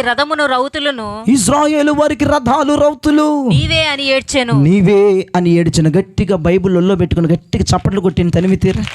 గట్టిగా స్తోత్రం చెప్తూ చప్పట్లు కొట్టండి. గట్టిగా స్తోత్రం చెప్తూ చప్పట్లు కొట్టండి. గట్టిగా స్తోత్రం చెప్తూ చప్పట్లు కొట్టండి. ఇక్కడ సీన్ ఏంటో తెలుసా? ఇజ్రాయేలు రాజు మనోడి దగ్గరికి వచ్చి ఏడుతున్నాడట. ఇక చచ్చిపోతున్నాడు ఎలీషా గారు. చివరి స్టేజ్లోకి వచ్చాడు. మరణకరమైన రోగం పట్టేసుకుంది. మంచం మీద పడిపోయాడు. వెళ్ళిపోయి రాజుగారు అంటే ఏం చేయాలి? ఏం రోగం అబ్బాయి నీకు వచ్చింది? ఓకే, ట్రీట్మెంట్కి ఎంత అయ్యిద్ది? ఒక రాజు ఏం చెయ్యాలా? వచ్చి చూసి ఏం కాదులే మేము ఉన్నావు నీకని ధైర్యం చెప్పాలి రాజు ఆయనకి. మంచంలో పడినోడు ఎలీషా. రోగం వచ్చింది ఎలీషాకి. ఇక చనిపోబోతుంది ఎలీషా. దేవునికి స్తోత్రం చెప్పరే. ఏదో వచ్చాడు 10వ పరకు ఇచ్చి బలపరిచి ఇదిగో మందులకు వాడుకో, లేదంటే ఏం ట్రీట్మెంటో ఆ ట్రీట్మెంట్ ఎంత ఇద్దో అంత చెక్ రాసి ఇచ్చేసి వెళ్ళిపోక వచ్చేసి ఏమంటున్నాడు? తండ్రి ఇజ్రాయేలు ప్రజలకు రథములు రౌతులు మీరే కదా అని ఒక రాజు ఇక కొద్దిసేపట్లో చనిపోయేవాడి దగ్గరికి ఎడుతున్నాడండి. ఆలోచించు. గుర్తుందా? ఏలియా దుప్పటి ఎలీషా మీద పడినప్పుడు సమస్తాన్ని వధించి, బంధాలను వదులుకొని, ఆప్యాయతలు వదులుకొని, తన చేతి పనిని చీల్చి వధించి భోజనముగా పెట్టి ఇక వెనక్కి తిరిగి వెళ్ళలేని సోర్సు లేకుండా చేసుకొని దేవునికి, దైవజనుడికి, అభిషేకానికి అప్పగించుకున్నాడు. ఇప్పుడు అతనే వ్యక్తి రాజులు అతని పాదాల దగ్గరకు వస్తున్నారు. రాజులు అతని పాదాల దగ్గరకు వచ్చి ఏమంటున్నారు? నా తండ్రి మాకు మీరు రథాలు, మాకు మీరు రౌతులు. దేవునికి స్తోత్రం చెప్పండి. ఎవండి, ఒక దేశపు రాజు వచ్చి అతని పాదాలు పట్టుకుని ఏడవలసిన స్టేజ్లోనికి ఎలీషా గారిని దేవుడు తీసుకెళ్ళిపోయారు. బాబోయ్, అందుకే నేను చెప్తానని అప్పగించుకో దేవునికి. నీ పరిస్థితులు మారాలని నీకు నిజంగా ఉంటే, నా బిడ్డల పరిస్థితులు అయ్యారు, నా పరిస్థితి, నా భర్త పరిస్థితి, నా చేతి పని పరిస్థితి, మా జీవితాలు మారిపోవాలి అయ్యారు. ఇక మేము బతకలేకపోతున్నాం. మింగుతా, కక్కుతా, ముద్ద నోట్లో దిగక అయ్యా మా వల్ల కావట్లేదు, మా పరిస్థితులు మారాలయ్యా, మా స్థితిగతులు మారిపోవాలి, మా గడప పునాదులు వణికిపోవాలి. ఒక బలమైన సూత్రం ఈ రాత్రి చెప్పాను, ఆయనకు అప్పగించేసుకో. ఎలీషా అప్పగించుకున్నాడు కాబట్టి ఆ దేశపు రాజు ఆయన పాదాల మీద పడిపోయి ఏడుస్తున్నాడు. మీరు చనిపోతే ఎలాగయ్యా? మీరు నిద్రిస్తే ఎలాగా? మాకు మీరు రౌతు అనగా రథమును నడిపేవాడు, గుర్రమును తోలేవాడు. దేవునికి స్తోత్రం. అంటే ఒక రాజుగారు దేశమును పరిపాలించాలి. కానీ ఆయన ఏమంటున్నాడు? అయ్యా, నీవు సెలవిస్తే మేము నడిచేవాళ్ళమయ్యా. నీ మాట లేనిది నేను ఒక్క అడుగు ముందుకు వేయలేను. మా రౌతువు నీవు, మా రథము మీరే వెళ్ళిపోతే మా బ్రతుకేంటని ఏడుస్తున్నాడు ఒక దేశపు రాజు. ఎంత అధికారం ఉందో చూడండి ఎలీషాకి. అది ఎలా వచ్చింది? రాజులు సైతం ఎలీషా పాదాలు పట్టుకుని ఏడుస్తున్నారు. మమ్మల్ని వదిలి వెళ్ళొద్దు రాజా, మీకు దండం పెడతాను. ఒక రాజు ఆ వ్యక్తిని రాజు అంటున్నాడు. ఒక తండ్రిగా నిలబడవలసిన స్థానంలో ఉన్న వ్యక్తి అతన్ని తండ్రి అని పిలుస్తున్నాడు. ఒక రౌతుగా ఉండి ఇశ్రాయేలు ప్రజల యొక్క భారాన్ని లాగగలిగిన వ్యక్తి అతన్ని రౌతు అంటున్నాడు. ఒక రథముగా ఉండవలసిన వ్యక్తి, ఇజ్రాయేలు దేశమున రథములు ఎక్కించుకొని తోలవలసిన వ్యక్తి అతన్ని చూసి మీరు రథం అంటున్నాడు. అతనికి అంత గొప్ప ఖ్యాతి ఎలా వచ్చింది? అతనికి గొప్ప ఆధిపత్యం ఎలా వచ్చింది? ఇప్పుడు సీఎం గారే నీ దగ్గరికి వచ్చి నువ్వే దిక్కంటే ఎట్లుంటుంది మన మూమెంట్? పొట్టోలు తీ రక్తం ఇచ్చి పొట్టోలు మీద పొట్టోలు తీసేస్తాడు ఒక్కొక్కటిగా. పొట్టోలు కాదు, అక్కడ ఏడిసేస్తాడు పట్టుకుని కాళ్ళు. బాబోయ్, ఒక సీఎం గారు మీకు ఎట్ట చెప్తే అర్థమైద్ది. సీఎం గారే వచ్చి అమ్మ నీ ఆలోచన ఏంటి చెప్పు, నీ మాటలేందే, ఇక్కడ ఏమి డిపార్ట్మెంట్లు కదలవంటే బాబోయ్ ఇక ఆకాశం మేఘమే, మేఘాల మీద యేసు కాదు, మేఘాల మీద నేను తిరుగుచున్నాను అన్నట్టుంటుంది మూమెంట్. ఇక భూమి మీద ఎవడు నడుస్తాడండి? ఒక కార్పొరేటర్ని పొగిడేస్తేనే మామూలుగా ఉంటుంది సీన్ అక్కడ. ఏరియా కార్పొరేటరు లేదంటే చిన్నపాటి అధికారం, అబ్బో ఇక వీళ్ళు మామూలు కాదంటేనే ఉంటుంది మన మూమెంట్. సీఎం గారు వచ్చి పాదాల మీద పడిపోయి మూమెంట్ చూడండి. అలాంటి పరిస్థితి ఎలీషాకి ఎలా వచ్చిందంటే అతను అప్పగించుకోవడం ద్వారా. స్తోత్రం చెప్పు. ఇంకొక మాట ముగిస్తానే, ఎందాలని చెప్తే ముగిస్తా అంటున్నా. ఇప్పుడు చంటి పిల్లలకి మీరు అన్నం పెడతారు, పెరుగన్నం, ఒక్క ముద్ద అని తినిపించేస్తారు. మొత్తం సుక్కలు చూపించేస్తారు, బొండ్లు చూపించేస్తారు. ఎవడైనా ఒక అంగవికారం అదుగో బూచోడని ఆడిని చూపించేసి ముద్దలు పెట్టేస్తారు. ఒకటే అంటారు కానీ దాంట్లో ఇంత మందపాటు ఉంటుంది. బొవ్వా అందుకే ఇది కూడా పెట్టేసేసి వెళ్ళిపోవాలి. నేను మళ్ళీ మధ్యలో ఆపకూడదు కదా, శుభ్రంగా పెట్టేయాలి. మీకు ఏదో ఒక మాటలు చెప్పేసి స్తోత్రం చెప్పండి గట్టిగా. అయితే ఇక చివరి నిజంగా ఒక ముద్దే ఉందలేండి, ఇది తినేసినాక చక్కగా ఇంటికి వెళ్ళిపోదురు. కానీ దేవునికి స్తోత్రం. చాలు కుదరదు, అక్కడ పెట్టేసి వెళ్ళిపోవాలా. నాకు ఇచ్చిన 5 గిన్నెలు క్యారేజీ మీకు పెట్టి వెళ్ళిపోవాలా? నాకు తినేసే బాప్తు లేదు. కొంతమంది తల్లులు ఆడికి పెట్టేకలు ఏమో తినేస్తూ ఉంటుంది. దేవునికి స్తోత్రం. అయ్యా మా అబ్బాయికి బలం రావట్లేదని చెప్తాను, నువ్వు మెక్కే తాడు కూడా తాడికేమో బలం వస్తుంది. దేవునికి స్తోత్రం చెప్పు. నాకైతే ఆ బుద్ధి లేదులే, నేను తెచ్చిన క్యారేజీలన్నీ మీకే పెట్టి వెళ్తాను. దేవునికి స్తోత్రం. నాకు తినే బుద్ధి లేదులేమ్మా, మీరు పుష్టికి తినాలండి, సరేనా? దేవునికి ఇంకొక ముద్దే చూడండి ఒకసారి. ఎస్తేరు గ్రంథం 2వ అధ్యాయము 7వ వచనం చదవండి. ఎస్తేరు గ్రంథం 2వ అధ్యాయము 7వ వచనం చదవండి. తర్వాత 10 చదవండి, తర్వాత 15 చదవండి, తర్వాత 17 చదవండి. మీరు కన్ఫ్యూజ్ అవుతారు కాబట్టి ముందర 7 చదవండి. ఎస్తేరు 2:7. తన పినతండ్రి కుమార్తె అయిన హదస్సాను ఎస్తేరు తల్లిదండ్రులు లేనిదై ఉండగా అతడు ఆమెను పెంచుకొనెను. ఆమె అందమైన రూపమును సుందర ముఖమును గలదై ఉండెను. ఆమె తల్లిదండ్రులు మరణము పొందిన తరువాత మొర్దెకై ఆమెను తన కుమార్తెగా స్వీకరించెను. 10వ వచనం. మొర్దెకై నీ జాతిని నీ వంశమును కనపరచకూడదని ఎస్తేరునకు ఆజ్ఞాపించి ఉండెను గనుక ఆమె తెలుపలేదు. 15. మొర్దెకై తన కుమార్తెగా స్వీకరించుకొనిన తన పినతండ్రి అయిన అబీహాయిలు కుమార్తెయగు ఎస్తేరు రాజునద్దకు వెళ్ళుటకు వంతు వచ్చినప్పుడు స్త్రీలను కాయు రాజు యొక్క షండుడైన హేగే నిర్ణయించిన అలంకారముగాను ఆమె మరి ఏమీ కోరలేదు. 17. స్త్రీలందరికంటే రాజు ఎస్తేరును ప్రేమించెను, కన్యకలందరికంటే ఆమె అతని వలన దయాదాక్షిణ్యములు పొందెను. అతడు రాజు కిరీటమును ఆమె తల మీద ఉంచి ఆమెను వస్తికి బదులుగా రాణిగా నియమించెను. కొట్టు ఒళ్ళో బైబిల్ పెట్టే గట్టిగా దేవునికి స్తుతి చెప్తా కొట్టు. యేసు నామములో హల్లెలూయా, హల్లెలూయా. చిన్నప్పుడే అదస్స అమ్మాయి పేరు ఎస్తేరు కాదు, అదస్స. ఈ చిన్నప్పుడే అమ్మాయి తల్లిదండ్రి చచ్చిపోతే తన పినతండ్రి చిన్నాన్న చక్కగా అమ్మాయిని తల్లిదండ్రులు లేని లోటు తీర్చి అమ్మాయిని పెంచాడు. దేవునికి స్తోత్రం. అయితే రాజుగారు అలా పెంచుతున్న క్రమంలో, అమ్మాయి ఎదుగుతున్న క్రమంలో రాజుగారు ఒక ఆజ్ఞ పంపించాడు 127 సంస్థానాలకి. రాజుకి భార్య అగుటకు ఎవరికి అర్హత ఉందో అన్నటువంటి వార్త ఎప్పుడైతే 127 సంస్థానాలకి వెళ్ళిపోయిందో ఆ కన్యకలందరూ అప్లికేషన్లు పెట్టేశారు. దేవునికి స్తోత్రం. అందరితో పాటు పినతండ్రి కూడా ఏమండి ఎవరైనా గవర్నమెంట్ జాబులు ఏమైనా పోస్టులు వదిలితే రాసేస్తారు కదా వెళ్ళిపోయి, అట్లాగే ఆ రాజు పక్కన రాణిగా, రాజు పక్కన భార్యగా 127 సంస్థానాలు ఏలేదానిగా ఉండడానికి అప్లికేషన్స్ అన్నీ ఫిల్ చేసి షూషోను కోటలోకి వచ్చేసారు. అయితే షూషోను కోటలోనికి వచ్చేటప్పుడు తన పినతండ్రి ఒక మాట అన్నాడు, నీ పేరు హదస్సా కాదు, ఎస్తేరు. ఏం పేరు నీ పేరు? నువ్వు షూషోను కోటలోకి వెళ్ళిన తర్వాత నా పేరు హదస్సా అండి, మా తల్లిదండ్రులు చచ్చిపోయి, నువ్వేం చెప్పొద్దు, నా పేరు ఎస్తేరు అని చెప్పాలి. అప్లికేషన్ మీద కూడా ఎస్తేరు అని రాస్తున్నావు, నీ పేరు హదస్సా కాదు, గుర్తుపెట్టుకో అన్నాడు. ఇంకోటి అన్నాడు, నీ జాతి కానీ నీ కులం కానీ చెప్పొద్దు అన్నాడు. ఈ అమ్మాయి ఏం చేసింది తెలుసా? నీ మాట నేను అనేది ఏంటని చెప్పేసింది, వెళ్ళిపోయి నిజమంతా చెప్పలా. షూషోను కోటకి వెళ్ళింది, అక్కడ అధికారులతో పేరు రిజిస్ట్రేషన్ చేయించుకుంది, నా పేరు ఎస్తేరు అని చెప్పింది. అంతే. దేవునికి స్తోత్రం.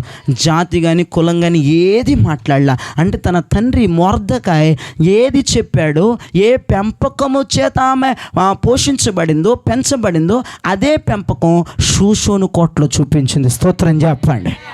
షూషోను కోటలోకి వచ్చిన తర్వాత అక్కడేమన్నా విరంగం ఆడిందా?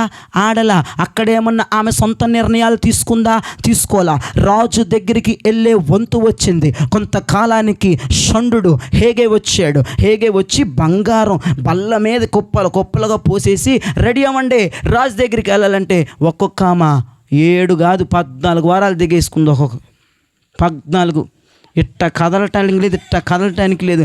అమ్మాయిలకు బంగారం చూడంగానే పిచ్చి కదండి. స్తోత్రం. ఆడవాళ్ళకి దేవునికి స్తోత్రం. తిట్టుకోబాకండి. పిచ్చి కదండి, పిచ్చి కాదు. ఒక్కొక్కడు వడ్డానాలు, ఒక్కో పాపిడి పులు ఇక పెట్టి ఇక దెయ్యం మొహంలాగా రెడీ అయిపోయారు. ఒక్కొక్కరు దెయ్యం మాదిరి, కళ్ళు ఎక్కడున్నాయో తెలియదు, ముక్కు ఎక్కడుందో తెలియదు, మూతి మొత్తం కవర్ అయిపోయింది బంగారంతో. కానీ ఈ అమ్మాయిని చూసావు? ఏ అమ్మాయి? ఒకరు ఉంటారు, అమ్మాయి ఇస్తారు నువ్వు కూడా కానీ, ఆ దయ్యాలు రెడీ అవుతున్నాయిగా కానీ అంటే ఆ అమ్మాయి అంటది, మీరు ఏది చెప్తే అదే పెట్టుకుంటాను అయ్యగారు. హేగే నిర్ణయించిన అలంకరణే కోరుకుంది. ఆయన ఏ చేయనిస్తే అది వేసుకుంది. మీకు విషయం తెలుసా? హేగేకి తెలుసు ఎటువంటి ఆభరణాలు ఇస్తే రాజు మెచ్చుకుంటాడో ఆయనకు తెలుసు. రాజుకి భార్య ఎలా ఉండాలో ఆయనకు తెలుసు. రాజు ఏ అలంకరణని మెచ్చుకుంటారో తెలుసు. ఈ దయ్యాలందరూ నువ్వు చెప్పేదంటే మాకు, నువ్వు చెప్పేదంటే అని ఒక్కొక్కరు ఎక్కడి నుంచి దిగేశారు. ఇంక భరతనాట్య గజ్జులు ఉంటాయి కానీ ఇంత గజ్జులు ఈ మోకాల దగ్గర పెట్టేసింది ఒక్కొక్క ఆమె. ఇక మరి సంతోషం ఆగట్లా. పిచ్చి చేళ్ళు పిచ్చి పాపుడు బిల్లు పెట్టుకున్నారు ఆ రోజు. బంగారాలు ఇంత కేసు ఉంది ఒక్కొక్కటి. మరి కనీసం కళ్ళు కనపడాలి కదా, రాజు ఎక్కడ చూడాలి వాళ్ళని. ఏంటో ఇష్టం వచ్చినట్టు పెట్టుకుని గంగిరెద్దులాగా కళ్ళు మని వెళ్తుంటే చేసేపా అన్నాడు రా, నువ్వు పక్క అట్టగా ఓ మళ్ళీ అక్కడ తిప్పదు క్యాట్ వాక్ లాగా ఇట్టి తిప్పుకుంటే ఆ నగలకి ఆ గల్లు గజ్జలకి మెంటలు వచ్చేస్తుంది రాజుకి. అసలు పోరా నువ్వు వద్దు. ఈ అమ్మాయి వచ్చింది, ఎవరు చెప్పాలి? కుర్చీలో చెప్పరేటి? ఎస్తేరు వచ్చింది. అమ్మాయి వినయంగా చక్కగా వంపులు సోకులు లేకుండా చక్కగా నీట్గా, మరి పెంపకం అట్లాంటిది కదా అమ్మాయిది. తండ్రి ఎలా పెంచాడండి? మరి ఇక్కడ ఆ షూషోను కోటలో కూడా అదే చూపించింది ఆమె. ఎక్కడ కూడా ఆమె ఆలోచన నెరవేర్చబడలేదు. ఇంటి దగ్గర ఉంటే తండ్రి ఆలోచన, షూషోను కోటకు వస్తే షూషోను కోటలో హేగే ఇచ్చిన అలంకరణ చేత తృప్తి పొందింది, ఇష్టపడింది. ఆమె అంతటా ఆమె నేను ఇది వేసుకుంటా, నేను ఈ ఫుడ్ తింటా, నేను ఎట్లా ఉంటా అట్లా ఏది కూడా అమ్మాయి పెంపకంలో లేనిది అటువంటి విధానం. ఇప్పుడు ఏమంటుంది నీ కూతురు? నా ఇష్టం ఆమె ఇష్టం ఏంటో కానీ, ఆడిష్టం ఏంటో కానీ, ఏంది వాళ్ళ ఇష్టం, నా ఇష్టం. నువ్వు చెప్పాల్సిన ఏడు నుంచి వచ్చావురా నువ్వు? నీ ఇష్టం ఏందిరా బాబు? నీ ఇష్టం ఏంటమ్మో తల్లి? ఏడు నుంచి వచ్చారు భూమి మీదకు మీరు? తల్లిదండ్రులతో అంటారు 4 మెంటలు బీపీ పెరిగిపోద్ది వాళ్ళకి. మొత్తం బీపీ షుగర్లు డౌన్ అయిపోయి డామును పడిపోయి శిలను ఎక్కించుకుంటారు. చెప్పలేకపోతున్నాం పిల్లలకి. ఇంత కేసు ఒక్కొద్దు కూడా ఎదిరిచ్చేస్తుంది తల్లిదండ్రుల్ని. ఏంటనుకున్నారు? ఇంత కేసి వాళ్ళు ఎన్టీలు భయపడిపోతున్నారు. ఇంత బందోబస్తు కొన్న వాళ్ళు. అమ్మాబోయ్ మా అమ్మాయి అండి గుండెల మీద ఎగిరితండి 4 పేక చిన్నప్పుడు. దేవుని స్తోత్రం. అంటే పేకే కదా దేవునికి వందనాలు. అది మరి ఈకి మొత్తం పులుసు కారిపోలే ఒకటికి. ఏమోనండి కొడతానండి, మరి చచ్చిపోతానంటుందండి మా అమ్మాయి అండి అది అయిపోతాడు. మరి బెదిరిస్తున్నారు. మరి చిన్నప్పటి నుంచి ఉండాలి పెంపకం. దేవునికి స్తోత్రం. హల్లెలూయా. అయితే ఏదైనా ఉండి మీ పిల్లల కోసం తర్వాత కానీ ఎస్తేరు చక్కగా ఆమె సొంత నిర్ణయాలు తీసుకోవాలా. ఇంటి దగ్గర ఉంటే తండ్రి మాట, షూషోను కొట్టుకొస్తే హేగే నిర్ణయాల చేత వెళ్ళింది. రాజు పూలదండ అమ్మాయి మెడలో వేసేసాడు. ఈమెనా రాణి, ఈమె ఈ రోజు నుంచి నా భార్య. వస్తికి బదులుగా రాణిగా ఎస్తేరు నేర్చుకొని ఆమె మీద కిరీటం పెట్టేసి దండేసేసి పెళ్లి చేసేసుకున్నాడు. గంగిరెద్దులా రెడీ అయ్యారు కదా, వాళ్ళందరూ మూతులు ముక్కులు తిప్పుకోవడానికి కూడా తగిలిపోతున్నాయి. ఒకళ్ళు చిరాకి ఆమె సన్న చేయని వేసుకుంది, ఆయనకు నచ్చిందంట. నేను చూడు, నా అందం చూడు, నేను చూడు, ఉండదు అక్కడ. మన అందం తెలిపోవాలి, అద్దే కూడదు. దెయ్యం మొక్కలా తయారైపోతుంది ఒకళ్ళది. ఎంత బాగుంటారండి, ఎంత చక్కగుంటారు. దానికి ఎన్నెన్నో రుద్దేసి ఎన్నెన్నో తగిలించేసి అది కరెక్ట్గా దేవుని బిడ్డలకు దేవునికి స్తోత్రం. మీరు చెప్పిన ఎన్నర్లేండి, కానీ కరెక్ట్ కాదు అవి. దేవునికి స్తోత్రం.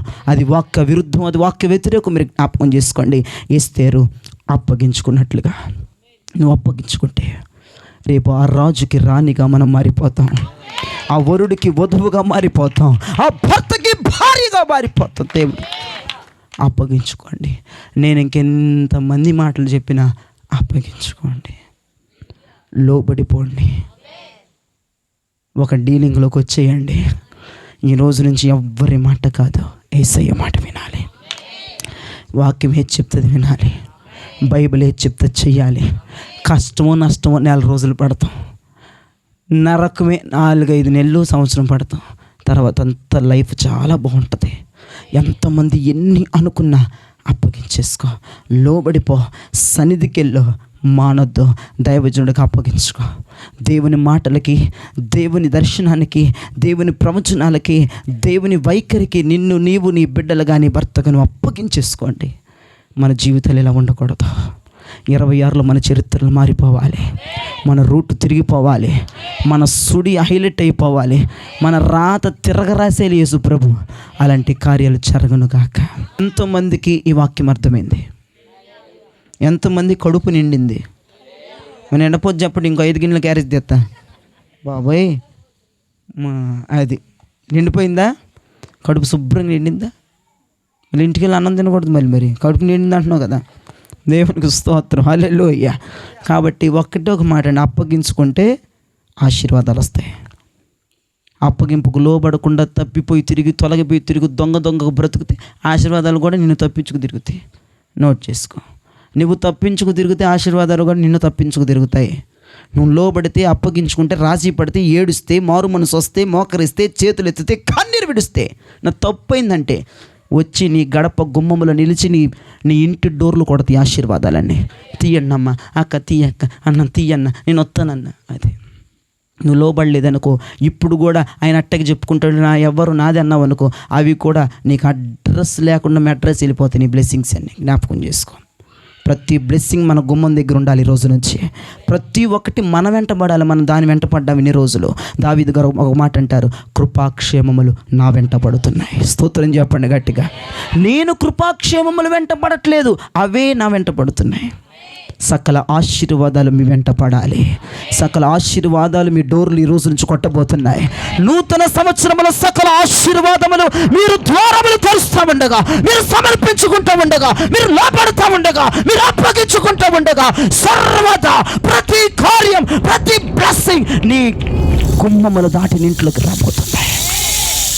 నీవు, నీ బిడ్డలు, నీ కుటుంబం సకలమైన ఆశీర్వాదాలతో నింపబడునుగాక.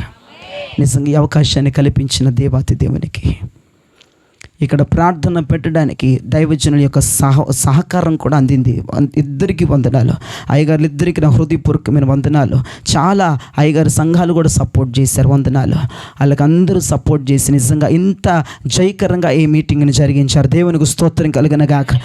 ఏది ఏమైనా సరే ఈ కూడిక దేవునికి మహిమకరంగా జరిగింది.